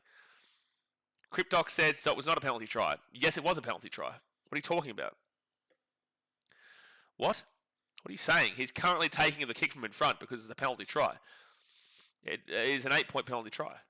That's why he's taking a kick from in front when they scored on the sideline. But it's just unfortunately that he missed the kick from the sideline. 12-0 to the Sharks with 29 minutes to go here the first half. Yeah, Sharks jersey's pretty mint, Fins up, mate. It is pretty good stuff. It's pretty good stuff. Troy says, I picked the Doggies based on a podcast. I'll never listen to that guy. What podcast did you listen to? But again, like, bro, you can't, now that the Sharks are doing what they're doing, you can't blame people who tip the Dogs pre-game because you can't trust the Sharks. There's also 68 minutes to go in this game. You can't trust the Sharks and you can't trust the Dogs. Like, either way, like, you weren't wrong in regards to your pre-game pick. It's just that you may officially be wrong, but you weren't wrong in your thought process that this was a very difficult game to predict. There's a penalty to the Sharks. That's a high tackle against the Dogs immediately. Hey, listen, Dogs, why don't you have a think about this for a second? You've just given up a penalty try for a high contact hit, and then the very next tackle, you go and make another high contact hit for a penalty. Are we serious? Are we serious, Dogs? Are we serious? T590 says, watch them get dirty because they're losing, typical Dogs. You called it, because right after that, they gave away another high tackle penalty. Eden says, okay, thanks. Imagine Nico missed from in front as well. It's not going to happen, though. The only time I've really seen that was Darren Lockyer back in the day for the Broncos and Kieran Vaughan for Manly once. Or was it Eels? Or was it Bulldogs? I think it might have been Bulldogs. Did Kieran Vaughan miss the penalty goal from right in front with the Bulldogs? By the way, news came out this week. Latrell Mitchell apparently was told by the Bulldogs that he would never play rugby league because he was originally trialling for them. Knights have said no to so many guys, but like the Bulldogs apparently said that Latrell Mitchell would never play rugby league at a professional level. Incredible stuff. Incredible stuff. Scott Boots says, played in the bush in the 80s. A clipping was complimentary as he put the ball down. Yeah, but that was especially with the rules nowadays, and that was also not even really a clip. That was a smack across the face. And this is also not bush footy. Jesse Raymond's going to have the sideline here. Now he throws the ball back on the inside. Yeah, it's going to be knock on, whatever. So it'll be Dogs ball here at the 10. They will get the defense there. Very different professional NRL at Magic Round, professional NRL in general, to playing bush footy in the 80s, Scott Boots. A little bit different. Just a little bit different there. So the Dogs will bring this ball to the 15. Foz was for the Dogs against South. Thanks, fins up, mate. Ben says the Kennel is streaming this match live right now. Oh no. Like they stream live at the game, do they? The Dogs now bring this ball to the 40. Just remember though, this game still has 66 minutes to go in the game. Not that the Dogs have shown quite literally anything so far, but there is still 66 minutes to go here. Echo says, still think Dogs win. You are a Dogs fan if that's the case. Again, though, it could happen, but you are a Dogs fan if right now you're seeing enough to suggest the Dogs win. Bronson Seri will be taking out the 50. I don't believe the Dogs have had the ball in the attacking half of the Sharks at all. And they're going to run it quickly. Galvin, under a lot of pressure, puts that up, and Will Kennedy should get this ball to 20. No, that's going to be a knock-on from Jonathan Sewer. And Mulatalo on zero tackle will be at the 25. Origin team list will come out on Monday, 8 a.m. For Queensland, yes. For New South Wales, it'll be Sunday. Oh, Sharks get whacked there in the tackle. Sam Stone should at 28. Brighton says, how are you? Mate, I'm rocking and rolling, son. I am rocking and rolling. Big weekend of Magic Round coming up. Absolutely massive. Sorry, I just saw the response from the Trindle stuff that I was talking about, because Trindle got the try and also the try assist. 4 tackle here at the 50. T says, depends on ref these days. Very hit and miss. Very hit and miss. Toby Rudolph off to Nico Hines. Gives it off here to Peru. And now Fanor Blake will bring it to the 40 on fit tackle. Homer says, what happened, Dogs? You beat Penrith Panthers. I still can't believe it. Yeah, they beat Penrith Panthers, but they also went and lost to a very injured Broncos team 13+, and an Eels team 13+, literally the 2 weeks after that. That's going to go out of bounds at about the 18. I think this will be Dogs ball. I don't think the Dogs touch this. Mulatalo is well into Jonathan Sui. No touch on the Dogs. It should be Dogs ball here at the 20. No, I wouldn't challenge this. It'd be a big challenge. Oh, they are going to challenge it. Okay. I didn't think that he touched this. I didn't think he touched this, but he does look a little bit guilty. Maybe he did. Ryan says, who wins tonight? Does the return of Latrell cover the loss of Johnson? I'm saying that the Rabbitohs won at 12, but it's a very difficult game to predict on a different level to what this game is difficult to predict. Oh, yeah, clearly touches it. Yeah, it's a knock-on, so this is going to be a good challenge for the Sharkies. It'll be a successful challenge, and it's going to be a Sharks ball. 10 metres away here from the line. Give me 1 second here. All right. So it'll be Sharks ball here at the 10. Another attacking opportunity coming up for Cronulla. No, they're attacking opportunity. Mitchell says Parramatta were also very injured. Were they? Moses was still on the... who was injured for Parramatta? Oh, yeah, Parramatta had a few injuries. You're right, yeah. You're right, but Britton Nakora, he's going to be 13 metres away here from the line on second tackle for Cronulla.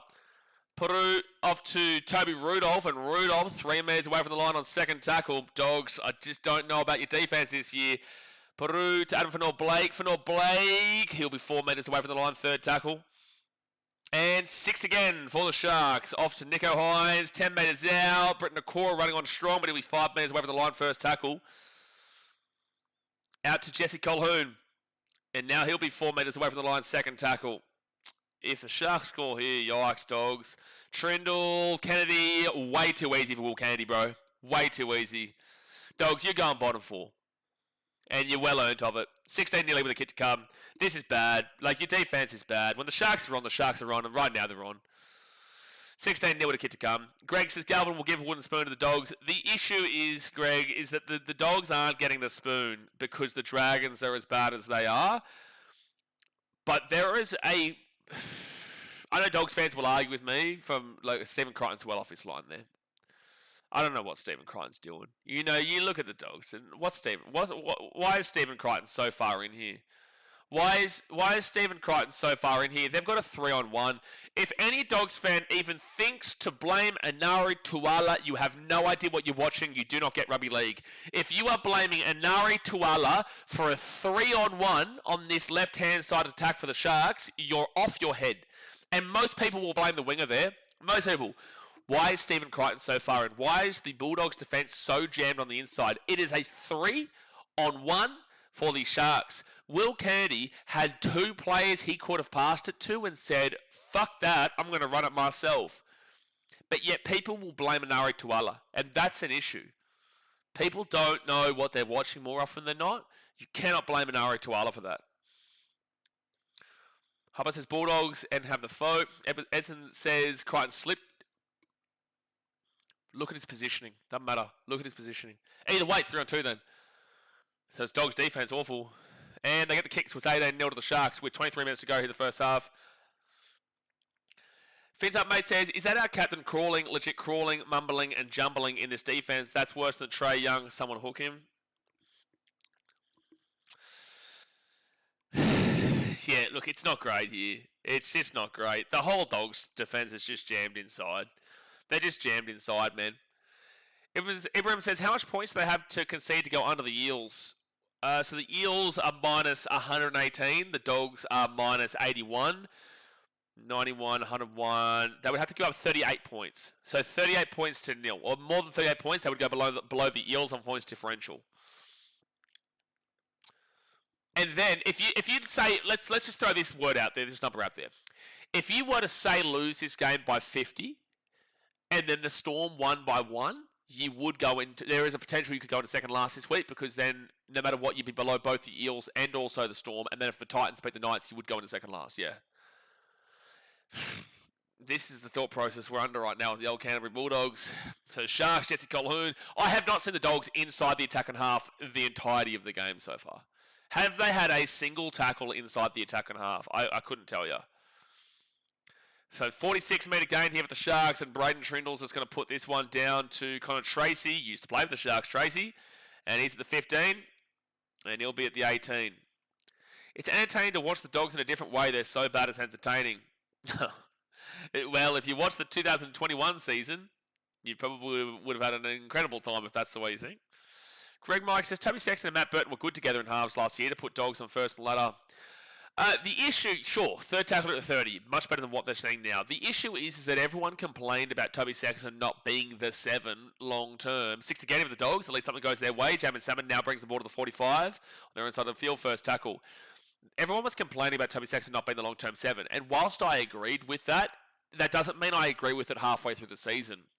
So I definitely would have expected them to make that decision to change up halfway through the season. If Galvin couldn't have come at the end of the season, well, that is what it is.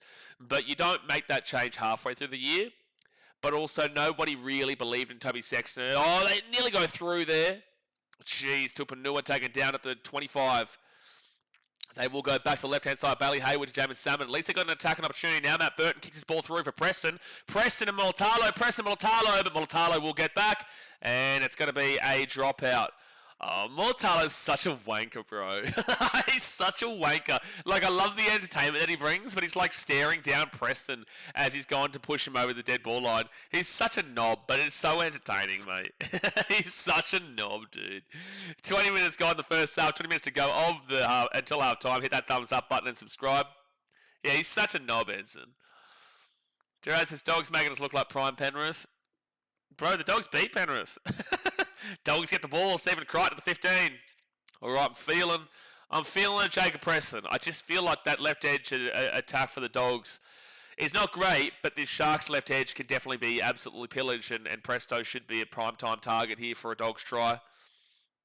Ronaldo was our grub. Absolutely, Ronaldo was your grub at the Sharks. And Galvin's going to run this ball himself to the 5. At least he wasn't going for a bland, basic short ball to Presto, which would have just got him locked down at the exact same position anyway. Bailey Hayward to Matt Burton. Burton across here to Salmon, and that was maybe the most pointless run in the history of rugby league from Jamin Salmon. He'll be 8 metres away from the line. Bailey Hayward to Lachlan Galvin. Galvin to Panua. And Tupanua, wow, he was very close there. Fit tackle now for the Bulldogs, 3 metres away from the line. Bailey Hayward. He'll go out the back now to Galvin. Galvin across here to Burton. That goes out the back to Jonathan Sewer. I think it's a knock on. Either way, they're over the sideline. That was pathetic. Sharks bought the 15. Good defense there from Cronulla, but also that was pathetic. Jamin Salmon might have just run the most pointless run of all time just to get tackled down at the 7. And the pressure for the Sharks was good, but also Dogs, I don't know what they're doing. I don't know what they're doing. Francis Ronaldo got that dog in him. Gerard says, if the Dragons win on Sunday, I don't even feel the Dragons fans would want to believe it and accuse match fixing. We've already heard that so far this season, haven't we? First taken over the Sharks at the 22, but the longer the season goes on, the more the match fixing stuff makes sense. The longer it goes on, the more we're starting to believe it. Good offload there from Cronulla. Nico Hines then to Stone Street, and Stone Street will be second tackle at the 33. As the Dragons win, it's become a myth. Well, even apparently the buy beat the Dragons, if you're following the buy on Instagram. Uncoordinated backline. The uncoordinated attack completely with the Dogs, yeah. They're the second worst attacking team in the comp. And they're super close to being the third worst attacking team in the competition. Right this very second, if the Titans would have scored 14 points on Sunday, right this very second with Dogs on nil, the Dogs would go into second worst on the attack. Again, the Titans have better attack and defense than the Dogs this year. It's crazy to think about. It's crazy to think about. And that was pre-game. Sharks put this down to the 15. Oh my gosh. Is that a knock on from the Sharks, or is that just straight out from Connor Tracy? It's Cronulla ball. They're going to say that Connor Tracy has played at this, and it's going to be 6 again here for the Dogs. Oh my gosh. Stone Street doesn't even touch it, and then, yeah, it just bounces into Connor Tracy, but he is moving into the position. It is played at. It is played at.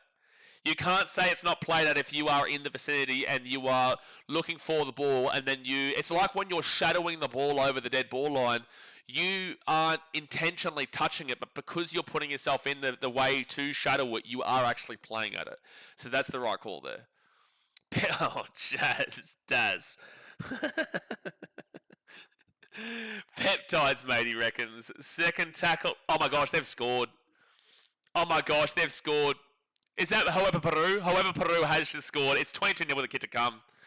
Oh my gosh, Canterbury. Oh my goodness. Oh, that's such a bad try to give up. Oh my goodness. Oh my goodness. Oh my goodness, that is so bad. That is so bad. They're 5 metres out, and however Peru has just gotten through. Bailey Hayward, that is lazy. Also, Leo Thompson, way too late to helping out here. You have seen, however, Peru hit Max King and I think that's kind of Tracy there, holding him. Why is Bailey Hayward not coming to help out? Why is Leo Thompson not coming to help out? It took 3 to 4 seconds before Leo Thompson even clocked on, and then he just goes down to the line and scores. That is pathetic. If you're looking at something here, at the very least, Max King and Connor Tracy are doing their best to make the tackle. It's not a great tackle, but at the end of the day, Leo Thompson, help out your team. At the end of the day, Bailey Hayward, what's your purpose in this team? What is the purpose of Bailey Hayward in this team? He's not doing anything on attack, and defensively, that is lazy. Neither one of those two players have just helped out the two players that are making the tackle. He's obviously still moving. However, Peru is still trying to get over the line. He is going forward. In what world are we not seeing either Leo Thompson or Bailey Hayward making any help in regards to that play? That's crazy to mine. Yeah, exactly. Voss is saying the same thing. That is the worst moment of the Bulldog season right there. That was lazy. That was lazy. That was disappointing. That was frustrating. And you should be angry if you are a Bulldogs fan because that was pathetic defense. That was pathetic in every sense of the word. We're not even complimenting the two players attempting to make the tackle. But I'm also saying they had no help. They had no help. Choices Bulldogs have done this year. How do they improve from here? You know, I have to nearly. I'm not going to say they're done, but like they look awful. And if they lose this game by enough here today, they could go below the Yields today. And if they lose this game by enough today, they could go second last if the Titans win. Lil Busby says, how they replace Reed Marnie with Bailey Hayward is insanity. I can understand why they want to move on from Reed Marnie, but not for Bailey Hayward. We said this last year too. Why are the Dogs always using Preston and hardly ever Satilli? Wouldn't it make more sense to run the kick-out plays with Satilli rather than going to Preston on the other side? What do you mean? Satilli's received more ball today than Jacob Preston. Sure, but also Satilli's received more ball today than Jacob Preston has. Gus will be throwing his hot dog. Third tackle now for the Sharks, and Teague Wilton bringing it out now to the 30 on 4 tackle. Oh, this is just bad, isn't it?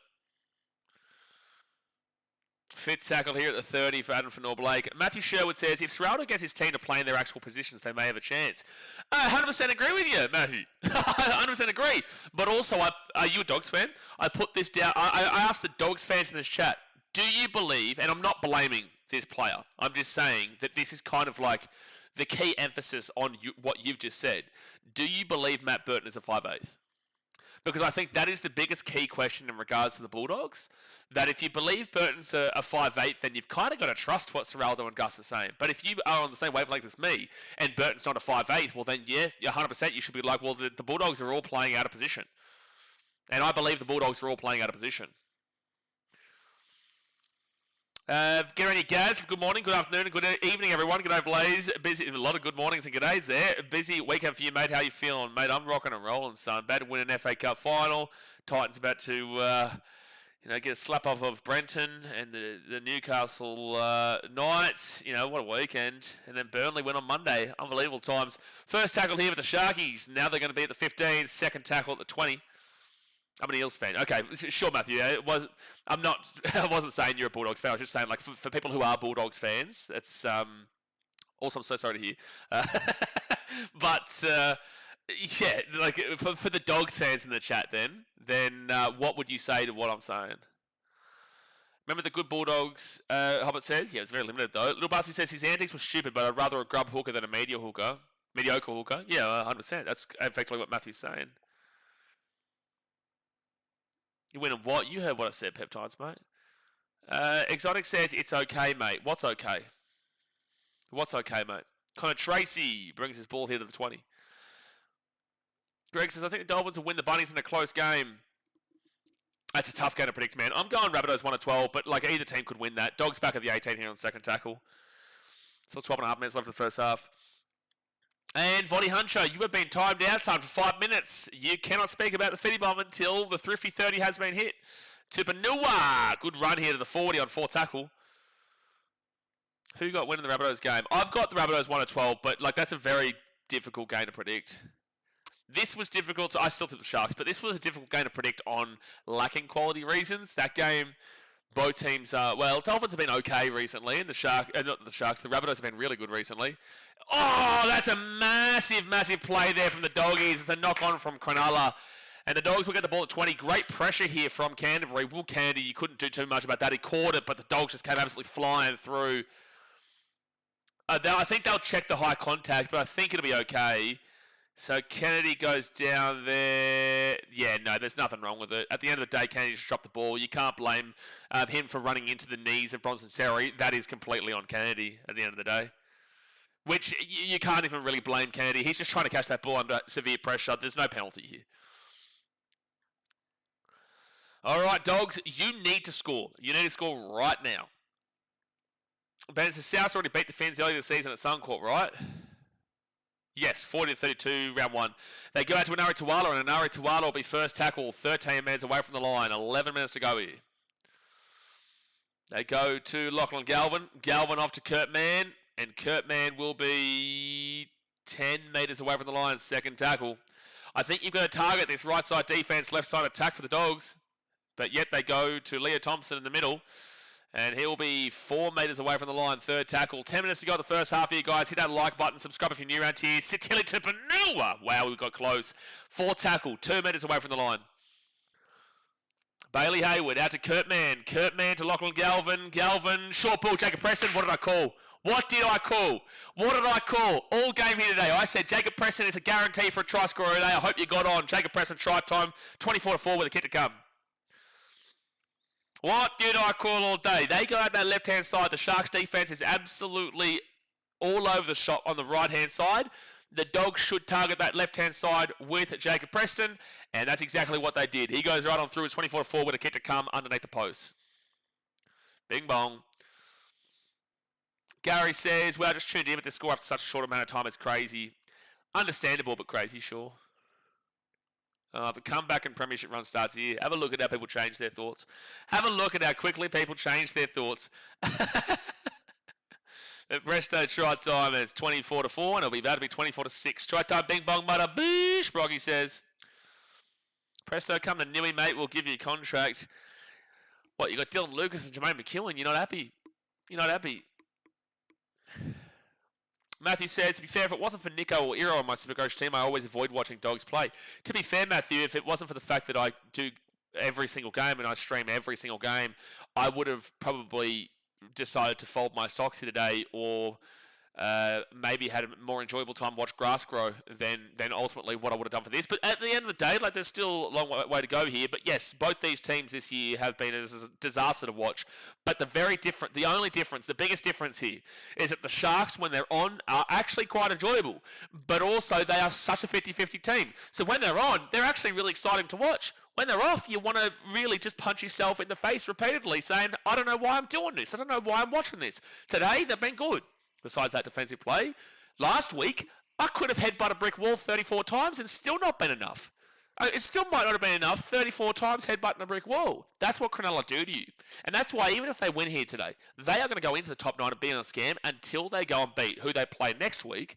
And the Sharks next week in round 12 have the bye. They will have the bye. But then in round 13 they play Manly. If you beat Manly, you come off a scam.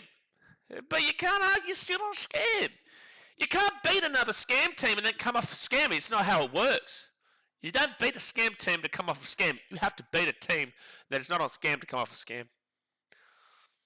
Oh, Sharks last game, dude. Oh, my gosh. Oh, my gosh. 100%. And this is... Oh, no. The Dogs have made a bad play the ball. There's the error after points. Ba-da-ba-ba-ba. Happens all the time, doesn't it? There's the error after points. Jonathan Sewer will make the mistake. They're going to challenge us here, the Dogs, but that happens every game. Gary says, Blaze going to travel to done a sense of coaching role at the Mighty Titans. Hey, you never know what the future holds, mate. You never know what the future holds. We're not in as bad a place as we once were, myself and the Titans organisation. But that's also pretty far-fetched. He's placed it on Jesse Colquhoun's foot. This is going to be fine. This is going to be an unsuccessful challenge here. It's going to be Sharks ball. Jonathan Sewer is going to drop this ball. He puts the ball on top of Jesse Colquhoun's foot as he's going away. Yeah, it's no action by Jesse Colquhoun. That is completely on Jonathan Sewer. Lost challenge and Sharks ball 15 minutes away. Peptides Mate says, without that try, I was about to take my talents to South Beach and join the NRL bye. Looking great in form for them. I would say that is looking just as good as, but at the prime time of, but mainly is amazing. You know what I'm saying, for the bye. So it'll be a really good game with the Raiders this week, but I just think that being out is probably the biggest issue. Yeah. So the Sharkies, Kale Iro, he'll be 15 minutes away from the line, 8.5 minutes to go here. Only people who follow the NRL bye on Instagram will understand the reference I just made. 6 again for the Sharks, 10 metres away, and first tackle for Thomas Hazelton. Let's see some defense here, Dogs. You're not only down by 18 points, but you're down by 18 points. You're still relatively within range, but if you give up a try straight away after points, well, you're going to be fuming. Adam for below Serpent, stop it. Second tackle here at the 5. Stop it. I don't usually back in the Dogs to score 20 points on a good day, let alone to come back from 24 points down, 24-0. I couldn't do it. I couldn't do it. And they kick this ball through. That's going to be 6 again for the Sharkies. First tackle. It is a charge down, so it's not 0 tackle. First tackle, 5 metres away from the line. They go to Nico Hines, Braden Trindle. Trindle off to Teague Wilton. That's a forward pass. Wow, a couple of them didn't call that. Teague Wilton is 10 metres away. 5 metres away. Second tackle. Sharkies, let's see this attack. That should be 6 again against Hayward. But they didn't do it. Nico Hines. And there's another try. I also said Nico Hines for a try for the Sharks, didn't I? I've called this game perfectly right now. Try time Nico Hines is 28 points to 6 with a kick to come. So who did I call? So for the Sharkies, I went in the back line. I said Molitalo and Hines, but I lent with Hines. But I said Hines and Molitalo. And then for the Dogs, I went with Jacob Preston. I also went with Britton Nakora of the Sharks, but that was just because of Queensland. For the Bulldogs, I went Jacob Preston and also Connor Tracy. So I've picked out 3 of the try scorers so far, though. Pretty good.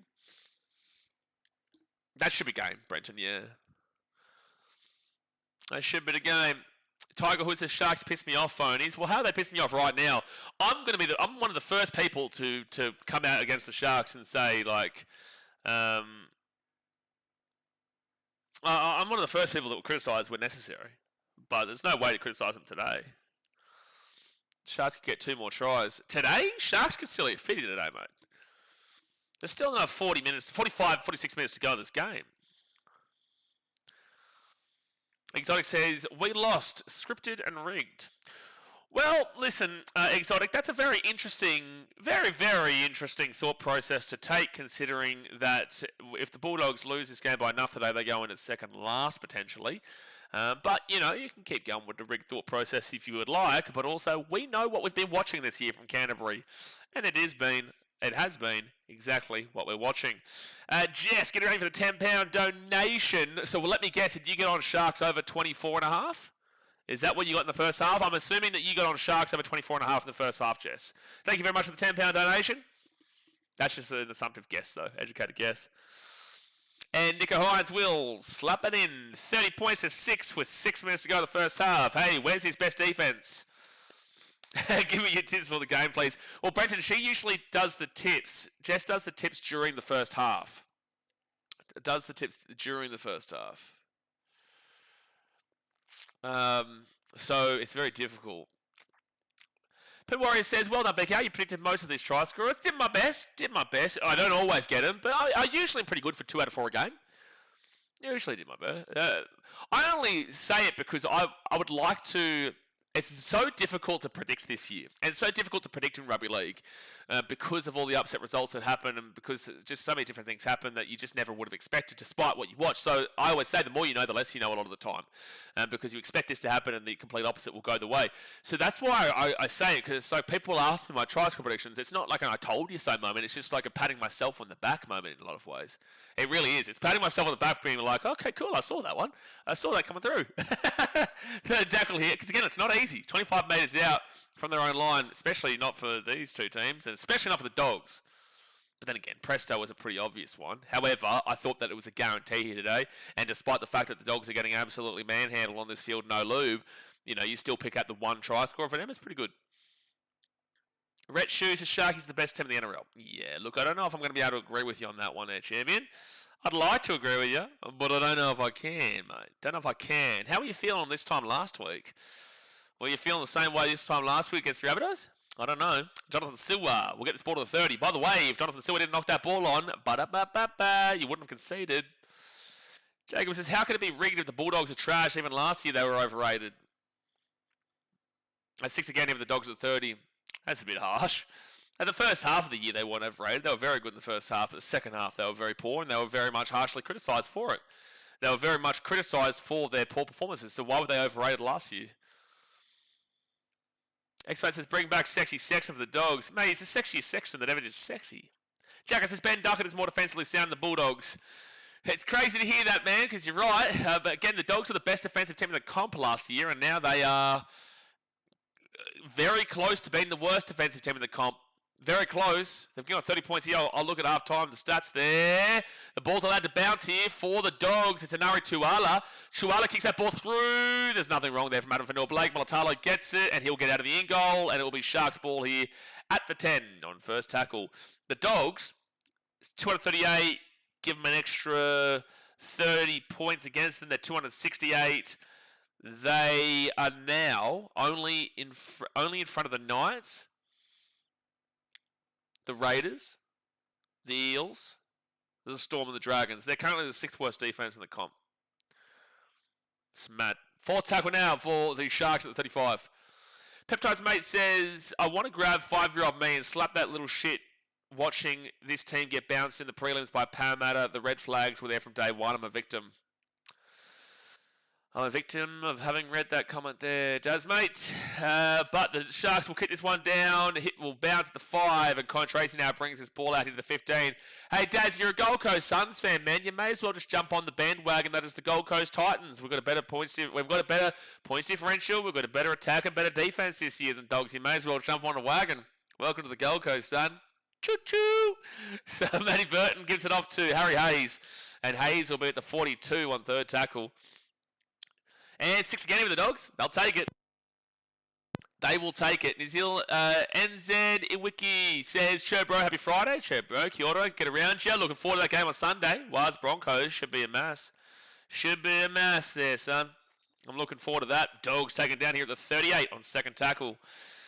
Ben says, Serpent, also, why do you want me timed out earlier? Well, we always want you timed out, don't we, Ben? Second tackle here, Bailey Hayward and Lachlan Galvin, but Serpent's also not afraid of a timeout. He doesn't mind one, especially during the cricket. Stephen Crichton gets away from a couple, and we'll get the offload away to Sewer, to Lachlan Galvin. Galvin runs it himself here. Great little cheeky run to the 13. Bailey Hayward, big chance left. You've got, this is what I said to attack all day here today, and Burton's going to step onto the inside. No idea why. Fourth tackle here, 4 metres away from the line. Bailey Hayward goes to Lachlan Galvin, underneath to Kurt Mann. Completely awful attack this, and we'll get the offload away. If they score a try off that, that was awful from Sharks. But fifth tackle here, 5 metres away. Bailey Hayward, Lachlan Galvin. Galvin kicks this ball through, and that was awful, and that was awful, and that was awful, and that was awful, and it's going to be Dogs ball. It's going to be a dropout, I think. Yeah, it's going to be a dropout from the Sharks. That was awful from not only the Dogs, but also the Sharks. Best Sport says, surely no Bulldogs can make the Origin team. Well, who would you have said was a chance for the Origin team? Like, Connor Tracy, no. Seward, no. Bronson Terry, no way. Stephen Crichton, oh, well, okay, Stephen Crichton's the only one we're going to talk about here, but Stephen Crichton on form shouldn't. But I wouldn't be surprised if Stephen Crichton still did, unless they went Casey McLean. That's going out in the full, so it'll be Dogs ball to 10 here. Jacob Preston is actually still a shout, but I don't think they go that way because they've got Olakawatu and they've got other options. But Liam Martin now opens that door. I wouldn't say no to a Presto for New South Wales. Obviously, I'm a Queensland fan. But Stephen Crichton, I feel like he is going to play in the centre. But form-wise, he absolutely does not deserve it. Stephen Crichton, he's going to be taken down here at the 10. Oh, my gosh, he offloaded it. But Anari Tuala gets this ball to the 5 on second tackle. Yeah, I know you're mainly speaking about Critter, Best Sport. Well, who's your option then? So give me your 2 centres, because obviously Latrell is a guaranteed centre in Origin, and there's no way you could go against that. Who is the other centre? I just feel like they still go Crichton, even though maybe they go a Case McLean. They kick this ball over the top here. Sharks get it, drop out. And that's it. Oh, I didn't realise that was half-time. That is going to be half-time. That is going to be half-time. Latrell and Best. I don't think that Best should be there. I would be going McLean. Yeah, truth only hurts so wicked, says McLean. I would probably be going with McLean if you were to go away from Stephen Crichton. And no, you couldn't be putting in Burton for the centre. It's in no way would you do that. No way. But there we go. That's half-time, guys, and Dogs. Jeez, what a tough slog watch this is for you. I'm actually enjoying the game, but that's because I love rugby league. I don't know, Dogs fans right now, you're probably questioning your love of the game with how this season is going, but, you know, I get you as a Titans fan. I'm fully very well aware Fully very well aware of how you're feeling. Sikotpu says here in McLean. Well, I just think that's probably the only thing that makes sense, the only play that makes sense outside of Latrell. Again, Best has been there before, but I feel like Casey McLean has been so good this year. He's been so good. And now we've got Jozzy Pass saying Damien Cook for centre. That's going to move us into the stats because I'm not even going to warrant that with more of a reply than I'm already giving it there. Thank you very much, Jozzy, for making my brain explode. Let's move into the stats here at halftime, guys. Obviously, hit that thumbs up button. Subscribe if you're new around here. Get in the chat. Let us know what you're thinking. And if you're a Dogs fan, please, geez, stick with it. Stick with it. There's still 40 minutes to go, but yikes, it is a big scoreline right now. 30-6 to the Sharks at Suncorp Stadium here, the first game of Magic Round. The try scorers at Braden Trindle, Ronaldo Molitalo, William Kennedy, Hohepa Peru, and Nico Hines, with the conversions 4 from 5 from the Sharks. Nico Hines. He got 4 from 5 there, beautiful. And a penalty goal because it was a penalty try, but he missed the conversion. Now we go to possession, 55% possession to the Sharks, 45% possession to the Dogs. Makes sense. You know, the Sharks have had more of the ball here today, and that realistically is coming down to the errors from the Dogs. They just have made a lot of errors in this game. I'm sure we're going to see the awful category for sure. Time of possession. You're usually looking for 25 minutes on a threshold, but key emphasis here, there has been 6 tries scored here today, which means that you're going to see less time in possession because there's a lot of time of just, walking back to take the conversion and walking back to take the kickoff and stuff like that. So it makes sense that the time possession is 13 minutes and 27 seconds for the Sharks, 11 minutes 12 for the Bulldogs, which is 24 it's 24 minutes and 21 minutes and 40 seconds. So it's underneath the threshold of 25 minutes that you're looking for. But again, you've seen 6 tries here, so it does make sense. The completion rate, though, spectacular. 80% is what you're looking for here as a minimum. 92% here for Cronulla is unbelievable. That is spectacular. 23 from 25. When they're on, they are on. This Sharks team, when they're playing well, they will rip through teams. When they're not playing well, it's now down to 88%, but that's still phenomenal. 23 from 26 is what it's been updated to. When they're not playing well, they will look like a bottom 4 side. When they are playing well, they will look like they can win the premiership. That is how this Sharks team goes. There is no in the middle. It really isn't. There is no in the middle with them. So right now they're playing some really good footy.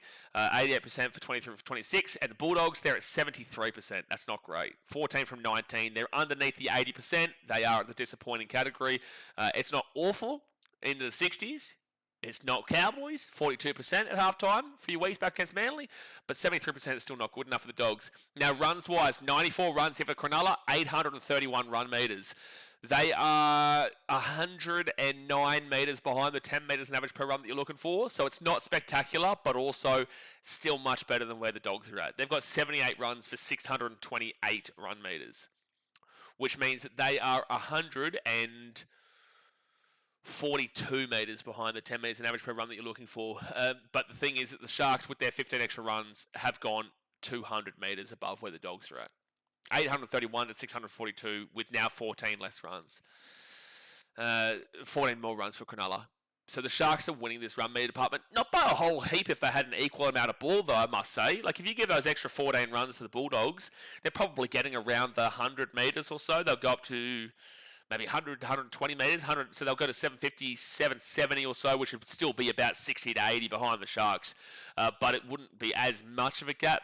With that being said, they're just not making many metres, the Dogs. And neither the Sharks, but the Sharks are still serviceable. Post-contact metres, though, with 14 extra runs, the Sharks have 286 post-contact metres to the Bulldogs, 206. That is a significant gap here. That is a significant gap of 80 post-contact metres. And now it's 13 runs separating. It's really good there for the Sharks. They're dominating the post-contact. Line breaks, 3-1. Guess who? Cronulla. That's, of course. Tackle breaks, 17 for the Sharks, 12 for the Bulldogs. That's immaculate defence from the Sharks just then. That is really good because we know they can miss a lot of tackles. But 12 tackle breaks there for the Dogs shows that the Sharks defence is on here today. Whilst the Sharks aren't getting a huge amount of tackle breaks, but still it's getting up there on the average. Now, what's interesting here is that you're going to look at the average set distance. And 25 metres and below is pathetic to the stream off. 25 to 30 is disgusting. 30 to 35 is underwhelming. 35 to 40 is hitting the marker. 40 to 45 is great. 45 to 50 is fantastic. And 50 plus is essentially perfect. Well, both teams are in the underwhelming category here. The Sharks were at 33.4 metres per set. The Dogs are at 34.37 metres per set. The Dogs are actually beating them by a metre per set, which is really interesting. They're both not making the threshold of 35. They're both not making an amazing amount of metres here, which does correlate with what we were saying before. But I also would have thought the Sharks would have probably had a slightly better average set distance than the Dogs, because the Dogs were going nowhere. I felt like the Sharks were going a little bit further, and especially with the fact the line breaks would help this out, but obviously not. So that's an interesting stat there in favour of the Dogs, just slightly by 1 metre. But you go to the average play the ball speed, 3.19 seconds and below is extremely fast, 3.2 to 3.39 is fast, 3.4 to 3.59 is average, 3.6 to 3.79 is slow, and 3.8 and above is extremely slow. 3.24 seconds there for the Sharks is fast, getting close to the extremely fast category. And the Dogs are in the middle of the fast category at 3.34 seconds. So they're both running the ball, playing the ball at a pretty fast speed here. But you go to the offloads, 7 to the Sharks, which is getting quite up there, 4 for the Dogs, which is relatively low. And then you go to the forced dropouts, 3-0 to the Dogs is actually quite wild. And then you go kick defusal, 50% for the Sharks, 20% here for the Bulldogs. And then, as we said, the defense here from Cronulla is superb. 85% and below on the effective tackle percentage. 85% and below is pathetic. 85% to 87%. No, 85% to 88% is underwhelming. 88% to 90% is hitting the marker, and 90% and above is essentially perfect. The Sharks are at 91.01%. So that is very, very good. They are in the perfect category. 162 tackles made is in the typical 160 to 180 range. The missed tackles is 12. That's under the average of 15 to 17. And the ineffective tackles is 4, which is under the average of 5 to 7. So 16 bad tackles through a typical tackles made range is spectacular. And that's why they're in the 91.01% range. That is very good for Cronulla. And the Dogs, it's not too bad. They're at least in the threshold of hitting the marker. 88.21% is nothing to really cry about. 202 tackles made is above the typical 160 to 180 by 22 tackles. Missed tackles is 17, so right on the average there of 15 to 17 on the higher end. And the ineffective tackles is what's hurting them here, because 5 to 7 is the average. They're at 10. That's 27 bad tackles through 202 tackles made. 5 more missed tackles than the Sharks, and 6 more ineffective tackles than the Sharks, but also with an extra 40 tackles made. You know, it makes sense that if the Sharks had the same amount of tackles made, it probably would be around a similar margin. They probably would be on a similar level. It's just that the Dogs are having to make more of the defense and more of the tackles, because the Dogs are the ones making the errors. And that's proven by the fact that we look at the errors. 3 and below is really good, 4 to 6 is average, and then 7 above is awful. Sharks are at 4. That's on the average on the lower end. Bulldogs are at 7. That is awful. That is just awful. You know, so the Dogs are making way more errors, which is just giving the ball to Cronulla. Penalties conceded, 2-0 against the Dogs. Sharks have been really good. The Dogs' penalties, it's not awful, but they're the only ones giving anything away right now. The ruck infringement's 2-2, and the inside 10 metres is 1-0 Sharks, with the one on report for the Dogs, which I'm sure would be Connor Tracy. So, at the end of the day, the Sharks have just, realistically, on merit right now, they're dominating the stats. But also, if you limit the errors for the Dogs, they're not actually winning by as much as you think. Again, the run meters, average set distance is in favour. Well, now it's slightly in favour of the Sharks at 34.79 to 34.17. But like the play the ball speed is essentially the same. Average set distance is pretty much the same. Tackle breaks, the only reason there's more tackle breaks really for Sharks is because the Dogs have had to make 40 more tackles. Line breaks is a little bit of an advantage to the Sharks there, but the post-contact meters is well an advantage to the Sharks, but the run meters is pretty similar. It's just the completion rate. That's what's killing the Dogs right now. Your errors is what's killing you, and the fact that you've given away 2 penalties to their 0. If you weren't so ill-disciplined in this game, I don't think you win the game, but you would be down by 24 points at half-time. You would not be down by 24 points at half-time. So, yeah, that's pretty significant. So I don't have the Dogs to come back here. I still could see them losing this game 1-12, but I don't have the Dogs to win this game. But the Sharks could also just go and run this one in 50+. They really could. Jess, is one of the Origin teams announced. So New South Wales always announce their team after the final game of the round. I'll be live for it. So once the final game finishes on Sunday, I'll go straight live for another stream of the New South Wales team being announced. And then Queensland will announce its team the next day in the morning. Exotic says we have a very slight chance of winning. So you back this Bulldogs team to score 30, do you? So I get you're a Bulldogs fan, Exotic, but do you back your team to score 30? Because you barely ever scored 20. You got the second worst attack in the competition right now. Do you back your team to score 30 here? because essentially you would need to score 4 converted tries just to equal the game. Not even essentially, you do need to score 4 converted tries to equal the game. So I'm going to say no. I'm going to say it's just not happening. And then in rugby league, anything can happen, but it's just not happening. Greg Myers says, I think Latrell Mitchell and Bama Bessa with the centre of the Blues. I think Casey McLean gets it. But maybe. I'm just scrolling down the Dogs page while looking at some of the comments saying how Galvin was celebrating that try. What's wrong with Galvin celebrating the try? What did he do? Glenn says, hi everyone, thanks so much for these stats. Dogs are making too many errors. They are, Glenn. Yeah, this is what we do. We talk through the stats at halftime of every game just to give people an understanding of what we're kind of watching. Doesn't mean that's how it's going to pan out in the second half. We see a lot of teams be unbelievable in the first half and not so great in the second half. Penrith Panthers are one of those teams.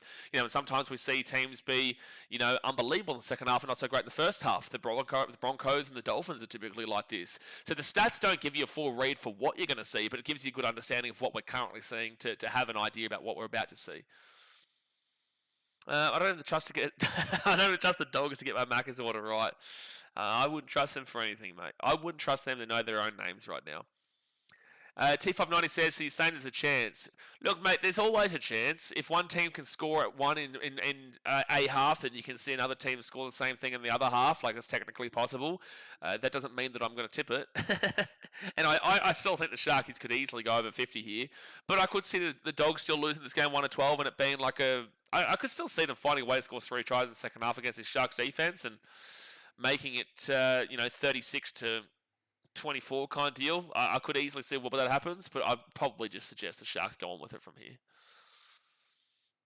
Jess says, I'm loving the short videos. Channel's going fantastic. Yeah, appreciate that, Jess. I've been pumping a few of those short videos. Didn't do one yesterday, which I should have. But if people don't know this, so over the years, I spoke about this last night on the Origin stream, but as you can see in the pinned comment, there is BKR Travel, which is my second channel. Now, I originally was going to do just travel content on there, considering that I'm obviously traveling permanently. I was in Vietnam and India and Thailand and Malaysia and Singapore and Fiji and Hong Kong last year, and I wanted to film my travels, but it just wasn't my kind of gig. But I have a very ambitious and very massive plan where it's going to be travel in regards to sport over on BKR Travel. So this is always going to be rugby league. You will never see us take away from what this channel has always been, which is rugby league, every game, every stream. We are here regardless. But we have a very, very ambitious plan in regards to BKR Travel. So if you haven't subscribed over there, that's inclusive of all worldwide sport, and in regards to effectively traveling, well, I can't give you everything right now, but effectively traveling the world in regards to sport. So if you like things that aren't just rugby league, obviously rugby league will be included there, but if you like sport that isn't just rugby league, and I'm talking Premier League, I'm talking American sports, I'm talking Japanese baseball, I'm talking literally everything, Papua New Guinea rugby league, go and subscribe to BKR Travel on the pinned comment. It's not starting immediately, but when we start it up, it's going to be massive. Like, I'm so excited to do it, but it's also extremely ambitious. Extremely ambitious. So yeah, that's in the pinned comment. T590 says, at least the Dogs fans get a seat on the train home. They are leaving now. Surely not. If you've paid for a ticket, surely you're waiting for the Rabbitohs Dolphins game. You're not just going to leave here, surely. This is Magic Round. Like, it's not like, surely you haven't flown all the way from Sydney just to go to watch your Dogs play and then leave before the second game of the day, let alone tomorrow, let alone Sunday. Gary says, Dogs need to score first to get some momentum. If Sharks score first, it's game over. Yeah, I still don't believe the Dogs have 30 points in them. I really don't. But sure, you're right in regards to the thought process. Jess says, UK Tour of Super League, accommodation and travel sorted, tour guides sorted. Well, Jess, 100%. Like, there's no sport that is off the thought process there. Super League, obviously in England, you've got Premier League, Championship, League One, League Two, National League, all that type of stuff, the conferences and all that. Plus, you've got rugby, plus you've got cricket, plus you've got all these kind of deal.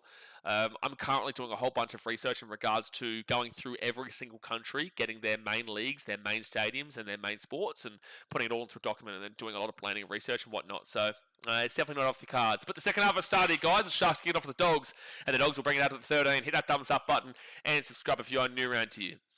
So the Dogs now, Jonathan Sewer brings it to the 20. And don't forget, we've got Rabbitohs versus the Dolphins right after this for the second game of Magic Round. Let's see if anybody's passed out at Caxton Street or Suncorp Stadium by the end of this game, which I'm sure there'll be probably multiple. Make sure you get around the other BKR channels, BKR Music and BKR Netball, two of the best. Well, netball's never off the cards as well, especially with Augusta, New Zealand, I guess, with what I'm talking about in the other channel, but obviously not a high emphasis, and that'll be Central Stone Street taken down at the 23. Peptides makes this great, and I've just seen another clip of Latrell saying the Dogs said he'd never play NRL, kick a bloke while he's down. Yeah, the Dogs did say that Latrell Mitchell would never play NRL, but also in that same clip that you're talking about, the Knights got shat on too. The Knights have said no to a lot of players over the years, a lot of big-time players. Yeah, look, I'm not going to be packing my sunscreen for England, Jess. No. No, I don't think I'll be packing my sunscreen for England. Don't even wear sunscreen in Australia, to be fair. Fit tackle here at the 50. T says the Dogs will need their own therapy, Dogs, after tonight. I need therapy watching the Dogs, let alone the Dogs fans and how they're feeling right now. But the Dogs will receive this ball here at the 10. Jonathan Sewer. Have not been impressed by Jonathan Sewer over the weeks that he's been in. I think last week he really cost his team a potential sneaky chance over the Cowboys. Well, not last week, a couple of weeks ago. And then today he obviously come with that big error before. I just haven't seen his defense for one of I think their first try or second try to Molitalo just wasn't up to scratch. I haven't massively rated what Jonathan Sewer's done since coming in. Jacob Preston's going to be third tackle here at the 40.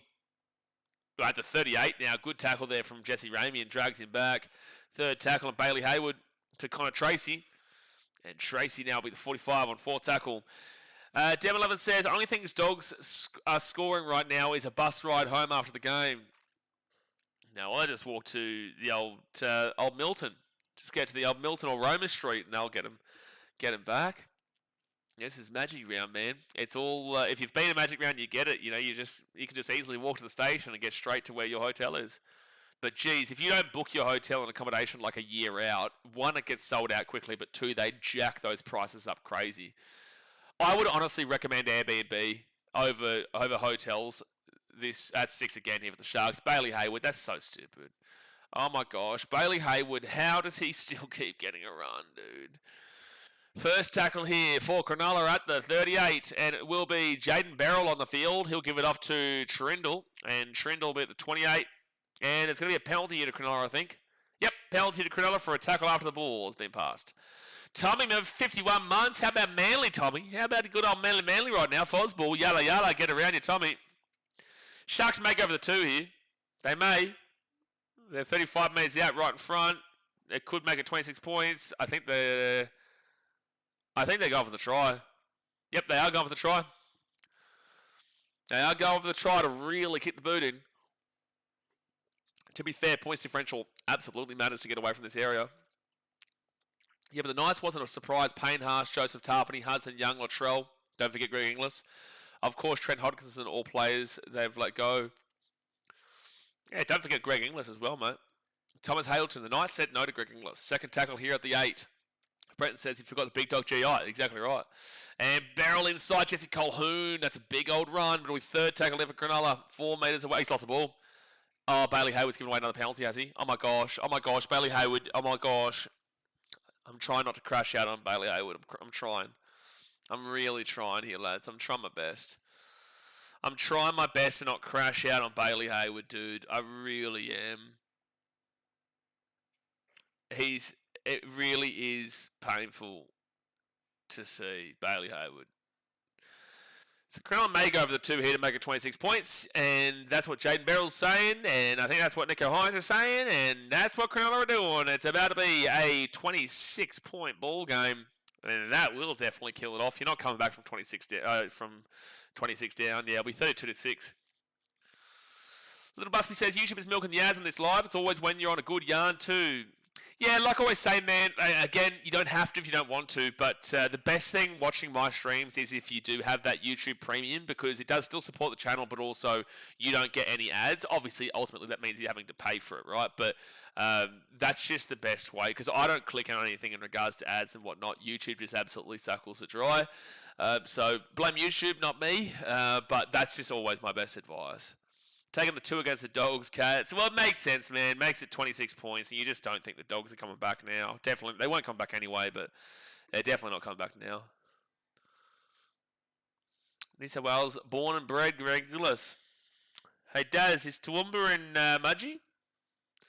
Is Toowoomba in Mudgee? That's all I'm asking. We're not going down this path. I don't know why New South Wales fans always want to go down this path. It really makes no sense. Neither state should ever bring up where players were born. Neither state should ever bring up where players are born because neither state wins that battle. Both states have players born either domestically or internationally. Nelson says, wonder what Michael Leica's up to. What a random play to bring up, Nelson. What a random play to bring up.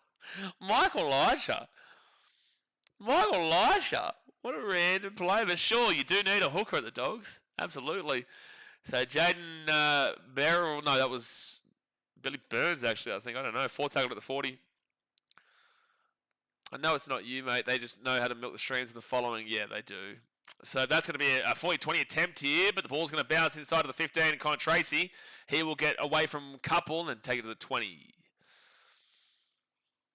New South Wales just don't get Origin. Well, it's a bit of a hard sell after yesterday, but in regards to the men's game, you're absolutely damn well right. Jonathan Stewart, that was a bad pass there from the Dogs, but we third tackle at the 30. Exotic Bailey Hayward is a hooker. Yep, been saying it since before the season started. Been saying it since last year when they decided to move on Reid Marnie for him. Yes. We have known this. This is a very, very much known thing. It is a very, very much known thing. Michael Leisha is like saying Ezra Mem is the best defensive half in the comp. Yeah, very equivalent. And Samuel Stone Street will be taken down here at the 35, 25 on his own side of the field. I spoke with GI at the charity match. I even got a photo with him. We're basically boys at this rate. He even admitted he should have played for New South Wales and Queensland should be forced to forfeit every series. Yeah, I don't think he did that. I think he actually set up a restraining order against you. That's what I think actually happened. Yeah, he definitely didn't say that he should have played for New South Wales. Instead, he was saying that, listen, I'm putting a restraining order on you in the state of New South Wales, which you've misunderstood that because you're obviously off your rocker. So fifth tackle hit the 45, and I would have done the same thing, mate. But I'm just waiting for you to buy me my Zinger box like you promised me a couple of years ago, and then after that we will be obviously filing that restraining order. So first tackle now for the Dogs at the 15. I'm all good, got my Wembley tickets in the bag. Well, Jess, you should have your Wembley tickets for Saturdays. Man City are about to slap up the old Chelsea. Isn't that right, Dads, mate?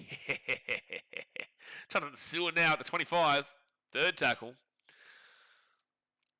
Peptides Mate says, what was the point of hooking Hayward last week? I know we have no depth at hooker, but surely we give Patrick Young a debut. Knock on Dogs. Sharks bought the 40. Jamin Salmon, no go. Jamin Salmon.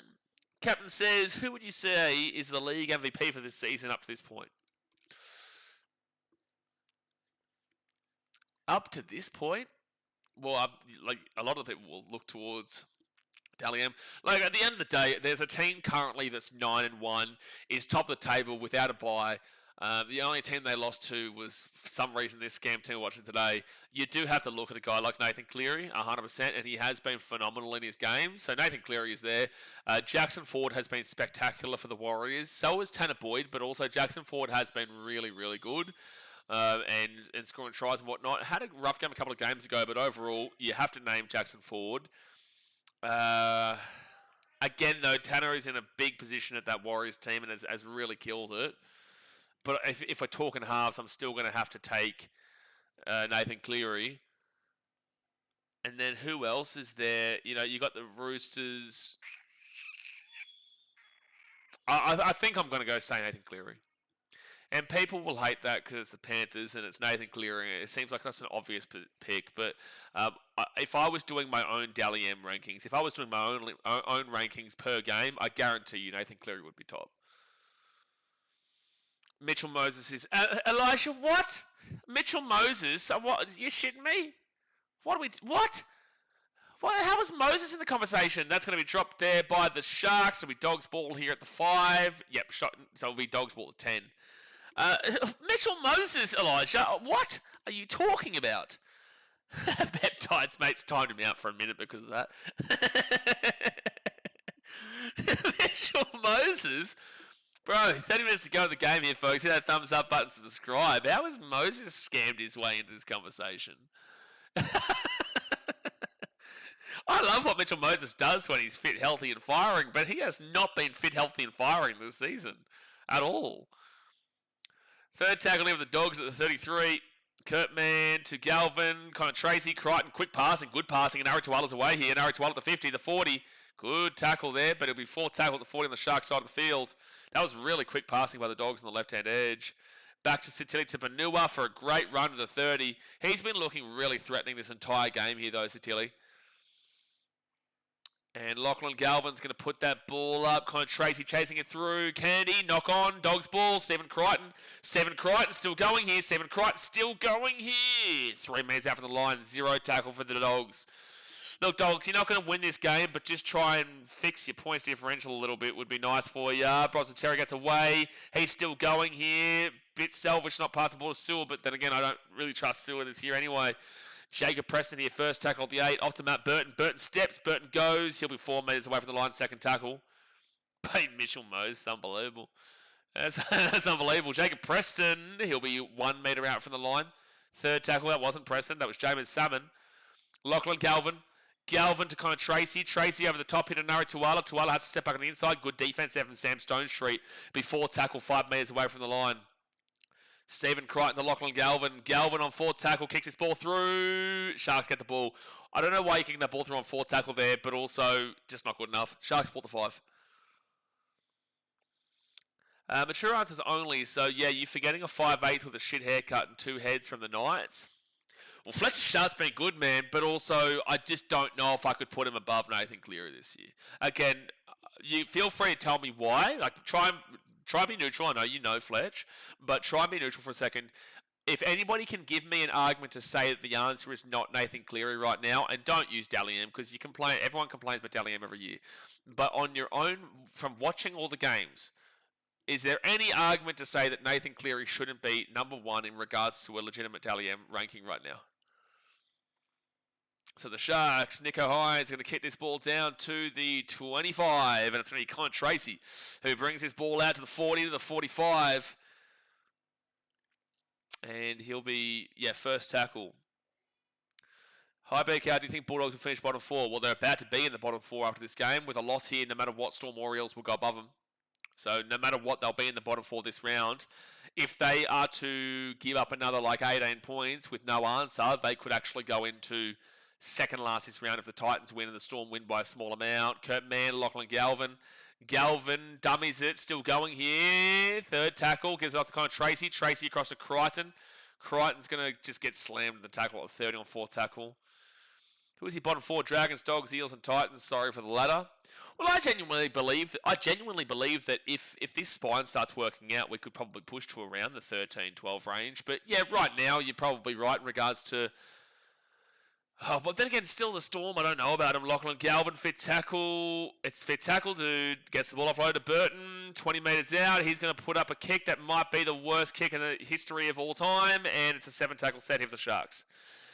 Right this very second, you'd probably be... Well, Dragons are just morals for last nearly at the moment. Especially if the Titans get another win before they do. That will be 3 wins separating them from the second last.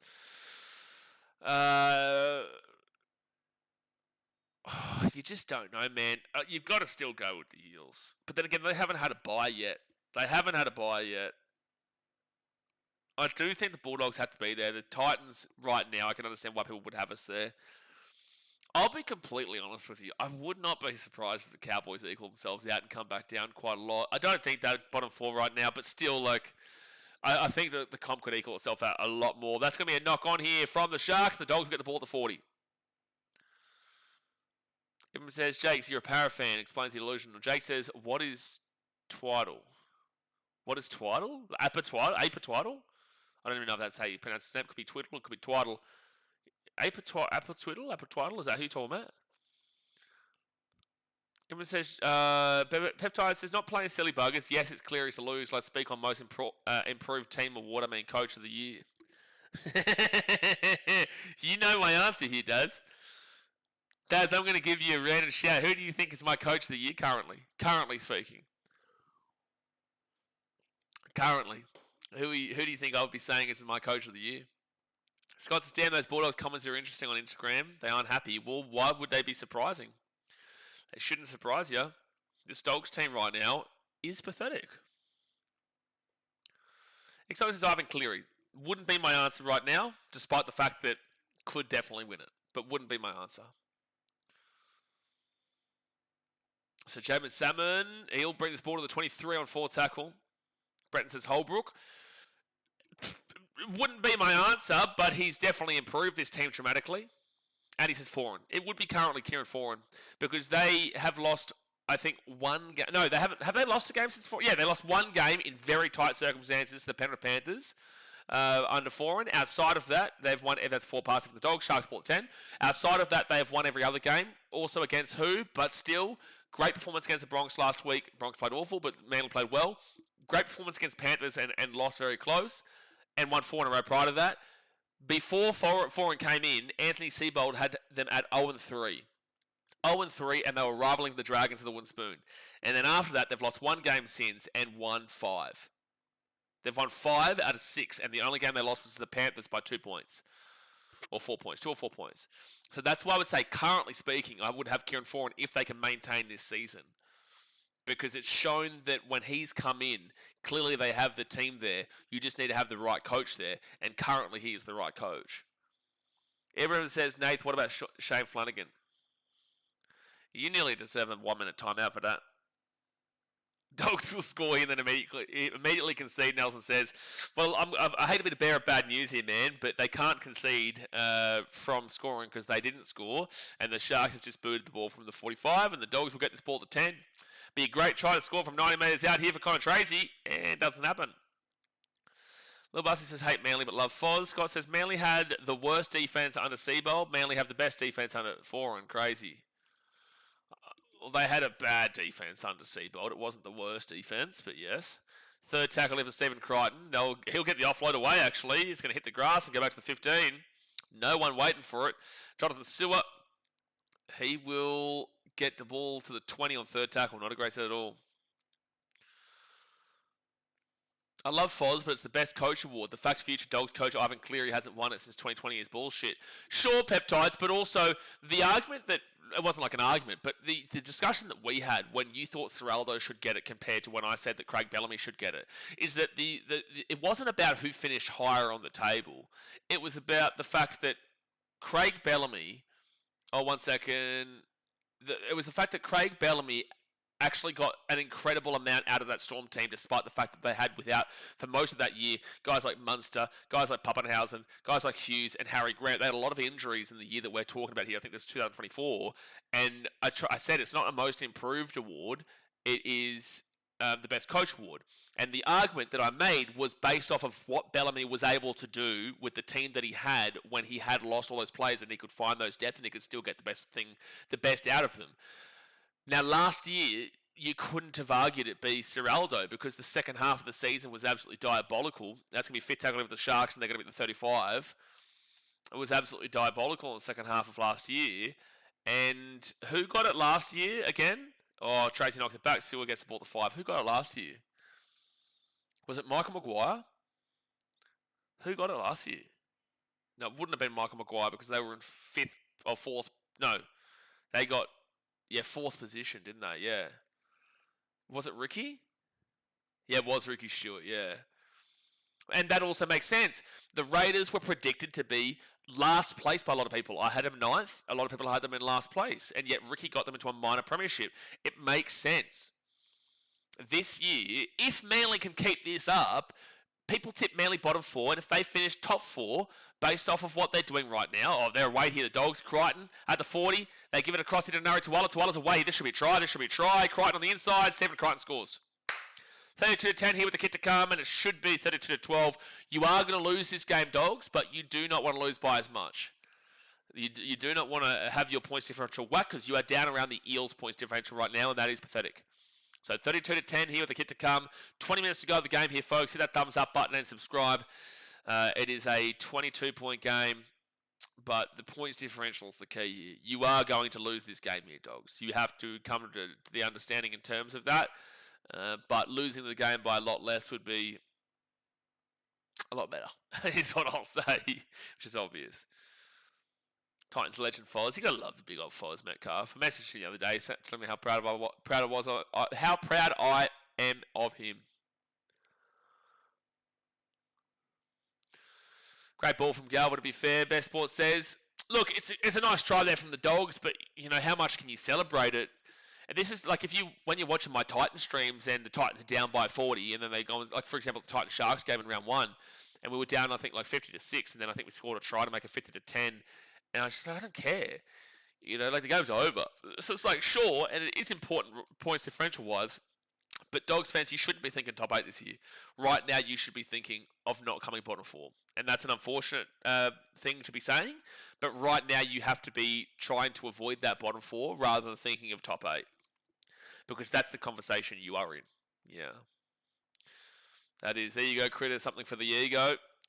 Well, yeah, it was set up by Galvin and Inari Tuala, and Crichton just gets an easy try there. It's not like Crichton had to really work for that. Like, at the end of the day, he's still following it up and chasing it up, but... you know, Crichton will score, but it's nothing out of this world. But I did message my boy Emilio, and I said like this because he was having a great time travelling to every game last year, going to every single game across the Australia and New Zealand, whatnot. And he was like, oh, because I was a big inspiration to him that I used to do that for the Titans.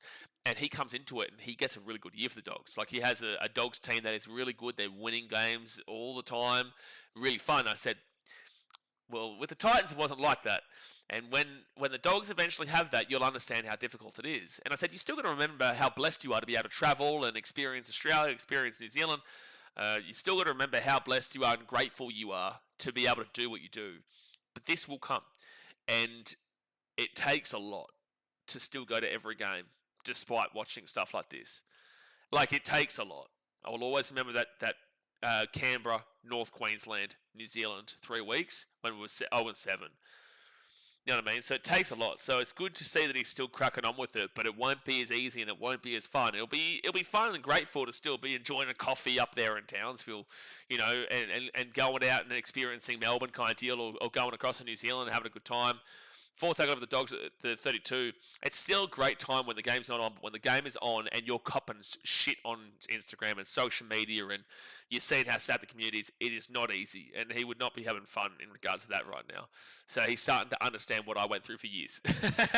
For years. The Sharks are going to let that ball bounce, and this is going to go dead. 7 tackle set. Nelson says, and now to immediately concede. Well, the Sharkies will get a 7 tackle set here at the 20. Dogs need to win 10 from their last 14 to make the top 8. Yeah, I'm not thinking they're a top 8 team, bro. The middle child have signed Markey signing Jamie Humphries. Did they really? Perth Bears signed Jamie Humphries, did they? Interesting. Did they really? Is that official? Where's that been said?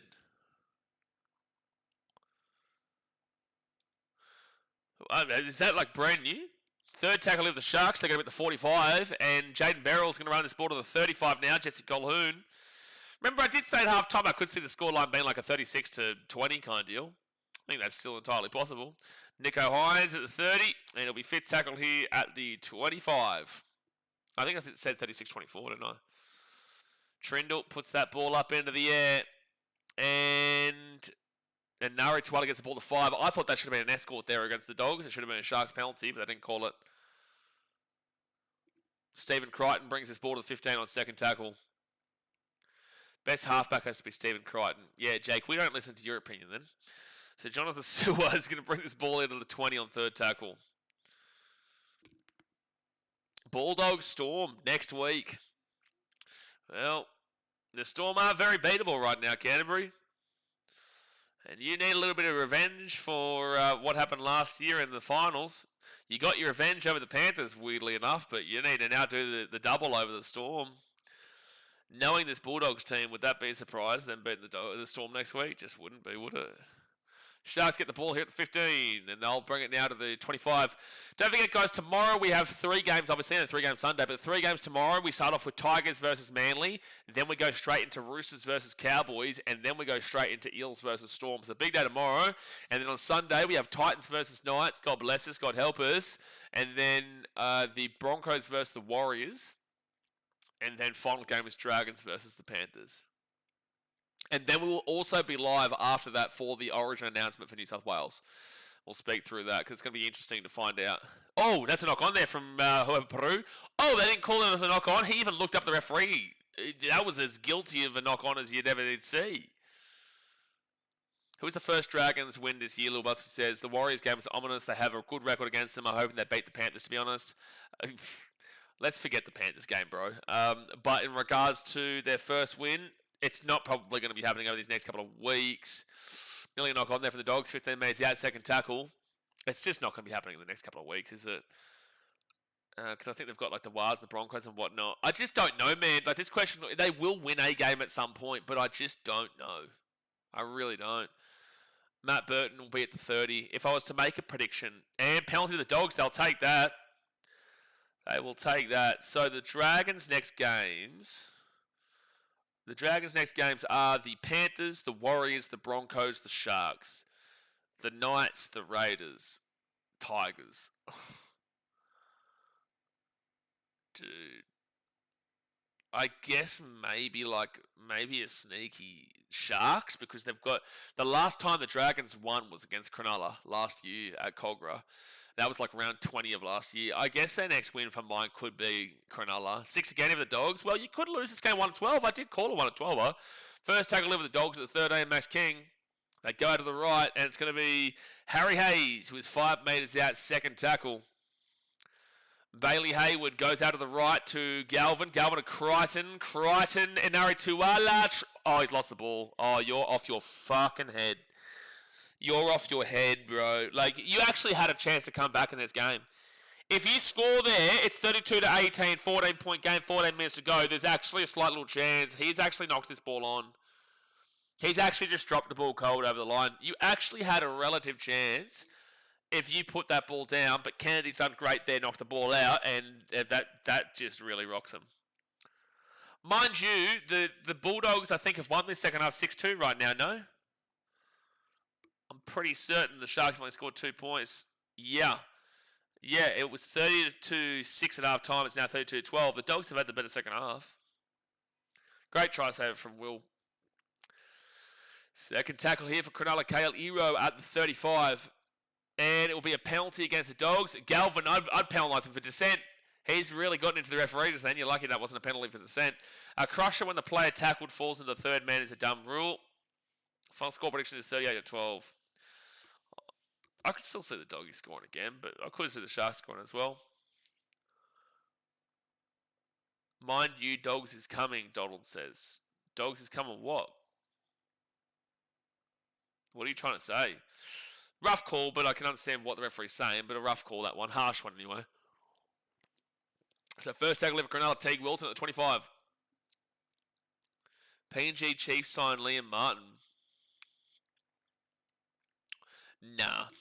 I'm getting a lot of comments right now. People saying Jamie Humphries to Perth, and I'm hearing Liam Martin to Papua New Guinea. Like, is there anything that we're talking about here? Like, is there anything to prove what we're talking about here?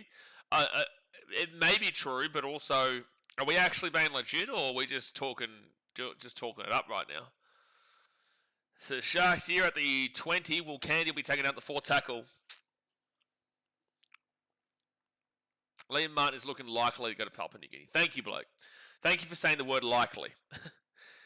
And Jonathan Silver picks this ball up. He's going to be in the end goal here. Dropout coming up.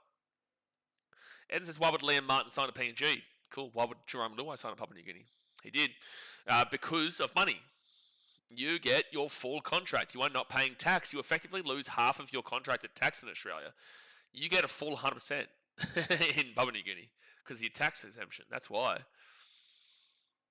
I hope the next game is a contest. Manly vs Panthers was a great match. Well, I think Rabbitohs Dolphins definitely could be a contest. Sharks get the ball at 25. I think it definitely could. I'll be taken down here at the 20. That's me hoping there's a chance he doesn't go. Well, it wouldn't surprise me, but how old would Liam Martin be? Would he be like 28, 29 by that time? I don't know how old he is right now. I'd probably assume around the 25, 26 range. Maybe he might be older. Maybe he's like 27, 28. Would he be like 30 then? If that's the case, it's not helping their age situation that they've currently got going on for their signings. But obviously, a lot of the players will still be absolutely... They're just trying to sign their big players now and then have the others being Papua New Guinea players. Trindle kicks it through. Dropout coming up. He'll be 31, yeah.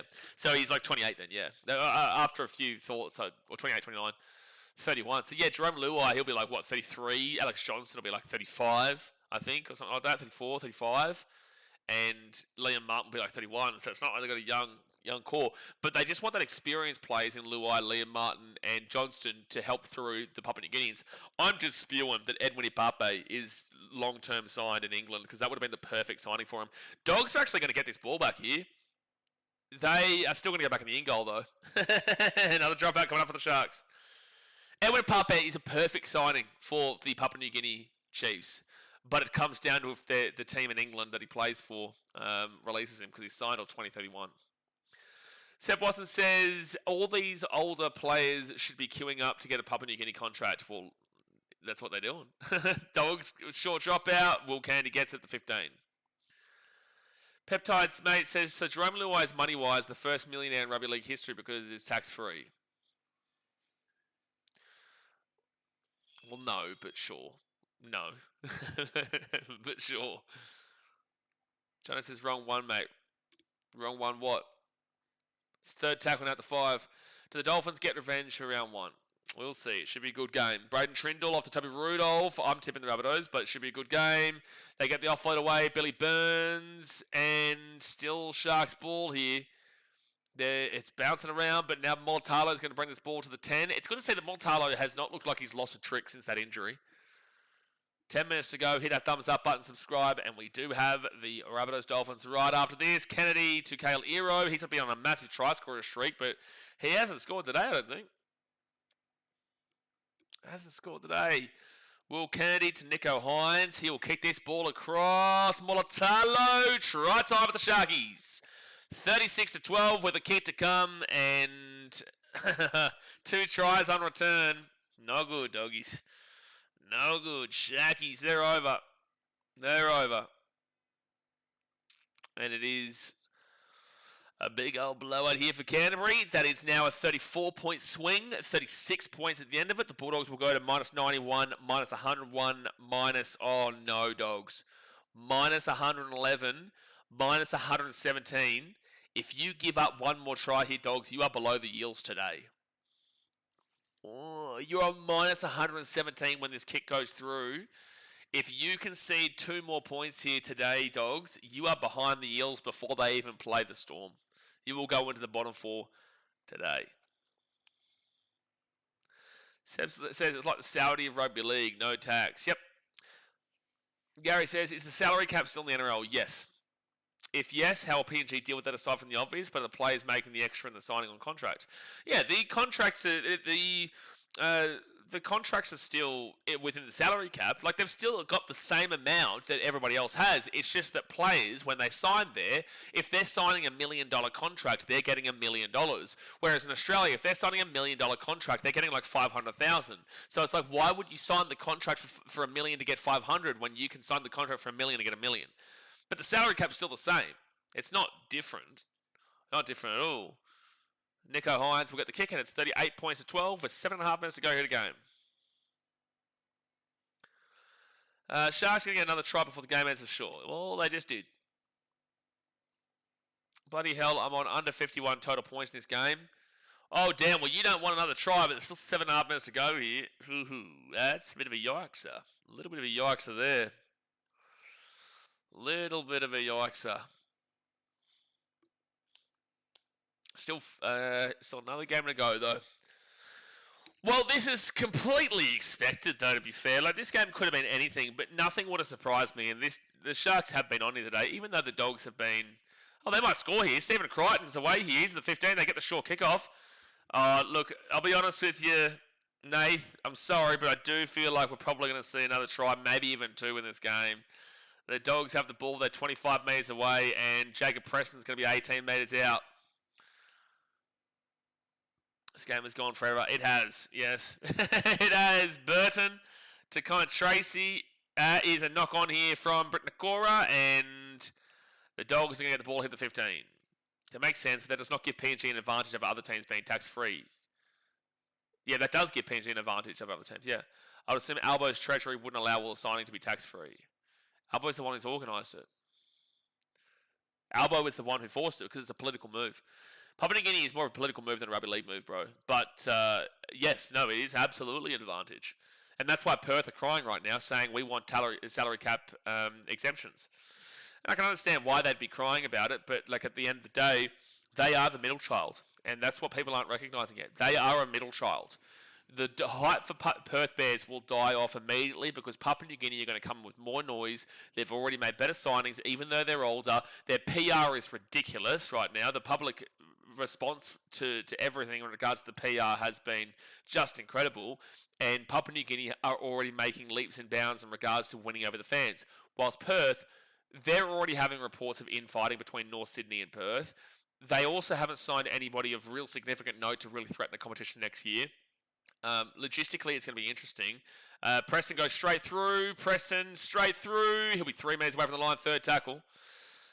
So I'm telling you, Perth Bears are going to be the middle child, and people, they're just not. That's going to be a knock on for the Sharks. It'll be 6 again coming up for the Dogs any moment now. 10 metres out. Or they'll get the ball for a first set.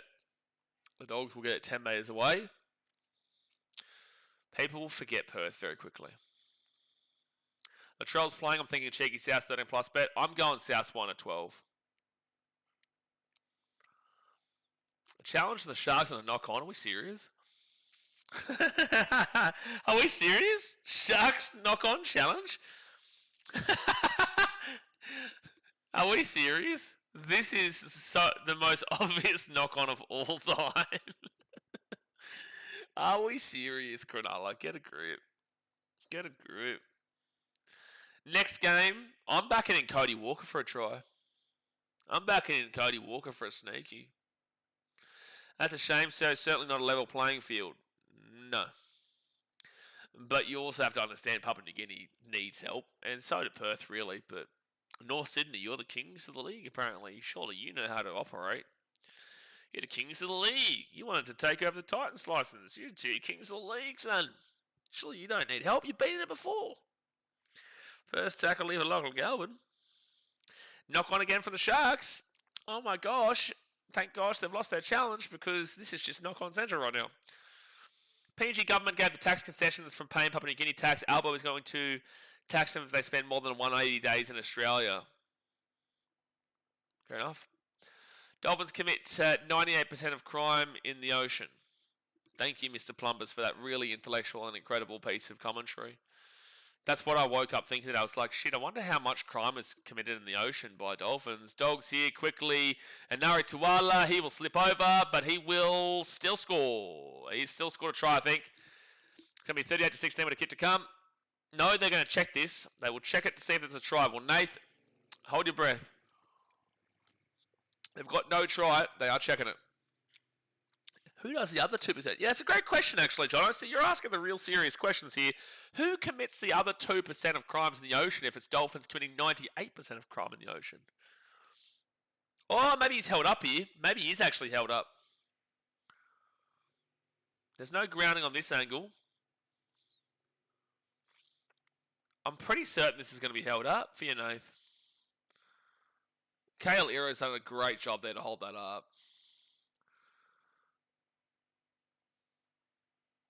There we go. So it is no try. So it'll be Dogs ball. First tackle at the 10. Yes, Sharks. So what? So wait a second. So you're saying Dolphins commit 98% of crime in the ocean, but how was there a government? Like, do they have a legal law system in the ocean? Because who are we as humans to say what's right and wrong for animals in the ocean? So who's to say that dolphins aren't just living the old daily life? How do you know they're committing crimes? Maybe it's legal down there. Maybe it's legal. How do you know? That is so bad from the Galvin, but it's going to be a knock-on here for the Sharks. My gosh, we've seen like 5 or 6 knock-ons from the Sharks in the last 2-3 minutes. Define ocean crime. Exactly right, Edson. You're acting like there's ocean cops. Yeah, there has to be a police system down there to be adjudicating this, because who are you to adjudicate if a dolphin is doing the wrong thing in the ocean? Yeah, really got to start thinking about the serious questions here. Jared says, hope everyone is doing well for Magic Round. I've been out with my mates, but watching this game as much as I can. And dear Lord, what is this game? Well, the last little bit here is turning into an absolute slog, but we did tip the Sharks. I did go for 1-12 just to give Dogs some credit, but geez, they're bad. They really are poor. Gary says, haven't you seen Finding Nemo, mate? It's all on there. I haven't seen Finding Nemo in a long time. A long, long time. Stephen Crichton's going to run this ball here to the 3. Second tackle, but yeah, I can still remember 42 Wallaby Way, Sydney. See a little 6 again here for the Dogs. Galvin and Jack Underhill's going to be 5 metres out. Can the Dogs get one more try? Can they get one more? Bailey Hayward. Leo Thompson breaks away from a couple, and he will get taken down here at the 5. 33 tackles for Leo. Only 7 carries for Leo Thompson. Interesting. Burton, quick passing. Bronson Seri. Try to for the Dogs. Sorry, Nath. 38 points to 16 with a kick to come. 3 minutes to go here at a game. They will get a try here. Bronson Seri. Sherry said, Perth Bears need help. All they need to do is write the bigger check for Tane Milne, the GOAT. He can bring them to the promised land. Get Tane Milne in. Sign Drew Hutchison. These are the things that you must do to succeed in business. Jess, did you have in the second half Dogs over 10.5, did you? £10 donation from Jess. She absolutely is just unbelievable, aren't you, Jess? You just damn well unbelievable. Did you have them over 14.5 or something in the game, or over 10.5 in the second half? You just smack up. You just absolutely smack it up every day, Jess. Here to bet. You're just unbelievable with the old bets. But thank you very much for the donation, Jess. Adam says, I think I saw that stat, but it was Dolphins commit 98% of crime on humans out of all sea animals. But we're in their territory, Adam. So how are the Dolphins being adjudicated on their territory from our rule book? It's like we have different laws in Australia to that they have in Syria. So it's like we're judging Syria when we're there off of our law book. That doesn't make sense. And I'll miss the kick, so we'll say 38 to 16. It's still a 22-point game. Steel's a very sneaky T50. 12.5. Oh, there you go. By the way, I realised last week, I don't know if I mentioned it, but I remember you had a bet for like a team to go over a certain amount, and they just completely died off. They hit that amount but didn't go over the half. And I remember they hit that amount with like 20 minutes to go, and they just didn't go on with it. What team was that? They didn't score another try for that half. What team was that? Hey, no, we're not going to be doing that, Tiger Hood. We're not going to be doing that. Hey, Bronson, that's the team that stacked you. Only took 78 minutes to do something. You can't blame Bronson for this. Jess Bostock and Duncan next game, Nate says, well, I'm going to sneaky Cody Walker. I'm slapping in a Cody Walker. He loves a Magic Round. The Rabbitohs are going to need him today. I fancy a bit of Cody Walker in a game like today. I do. Oh, you cashed out, did you? What game was it, Jess? I know you remember which one I'm talking about. I just can't remember which team it was. So Bulldogs here, Lachlan Galvin to Tiger. What are you doing, begging for $5 in the chat? What's happening here? I've seen him say, "Can I borrow $5?" in the next comment, but he's saying, "Can I borrow $1?" What are we doing? Why are we begging for $5 in the chat? What? Better. What's that? We're begging for $5. Settle down, man. What are you doing? Max King's going to 45. He gets the offload away. Bailey Hayward. Matt Burton's away here. They may score again here. Galvin underneath. Galvin might score. Galvin will... Oh no. That summarises everything, Canterbury. Oh no, that summarises everything. Oh my gosh, that summarises everything. Canterbury, that summarises absolutely everything that is this year. Galvin's just... Oh no. Oh, Daz, I'm so sorry, bro. Dogs fans, I'm so sorry. He's gone short and then dropped the ball here. Great run there from the Dogs, and then Galvin just didn't have the pace, but this just summarises everything that we've seen from the Dogs this year. So we've seen the full moon there from Galvin, and then as he's trying to put the ball down, he's gone down short there and then just lost the ball. Oh, Doggies fans. Well, you are in the bottom 4. But, actually, that try prevents you from going to the bottom 4 today. Tiger Hood with the $2 donation says, I need $2 now. Well, now you need $7. You begged for $5, and now you need $2. Well, you begged for $5, you begged for $1, and now you've given me $2. So that means that you are now begging for $8. Is what I'd say there. But get around your Tiger. Appreciate the donation. Jazz says, Tiger, mate, choose which team you actually want to support first for starters. That's a great point. Negativity, about time we fired up. Well, there's going to be no try here. Oh, man, a lot of people would have had a sneaky little bet on Lachlan Galvin to score too, because he scored a lot recently. He has scored quite a few times. Well, guys, don't forget, Rabbitohs Dolphins. That stream will start up in 10 minutes' time. We've got 18 seconds left here. The Sharkies. You're going to go back into the top 9. You are going to sound scam, but you are going to get back into the top 9. I will not be taking you off of scam. I will not be doing it. If there's an ocean crime, there's got to be the Amazon forest crime. What are you talking about? Dam11 says, if this was against the Titans, it'd be a try. Don't start me, Dam11. Don't start me, son. But I will tell you, the Sharkies, they're starting a party at Magic Round. 38-16 is the final score. They get a good win there, and they will put themselves up into, for the time being, 6th position.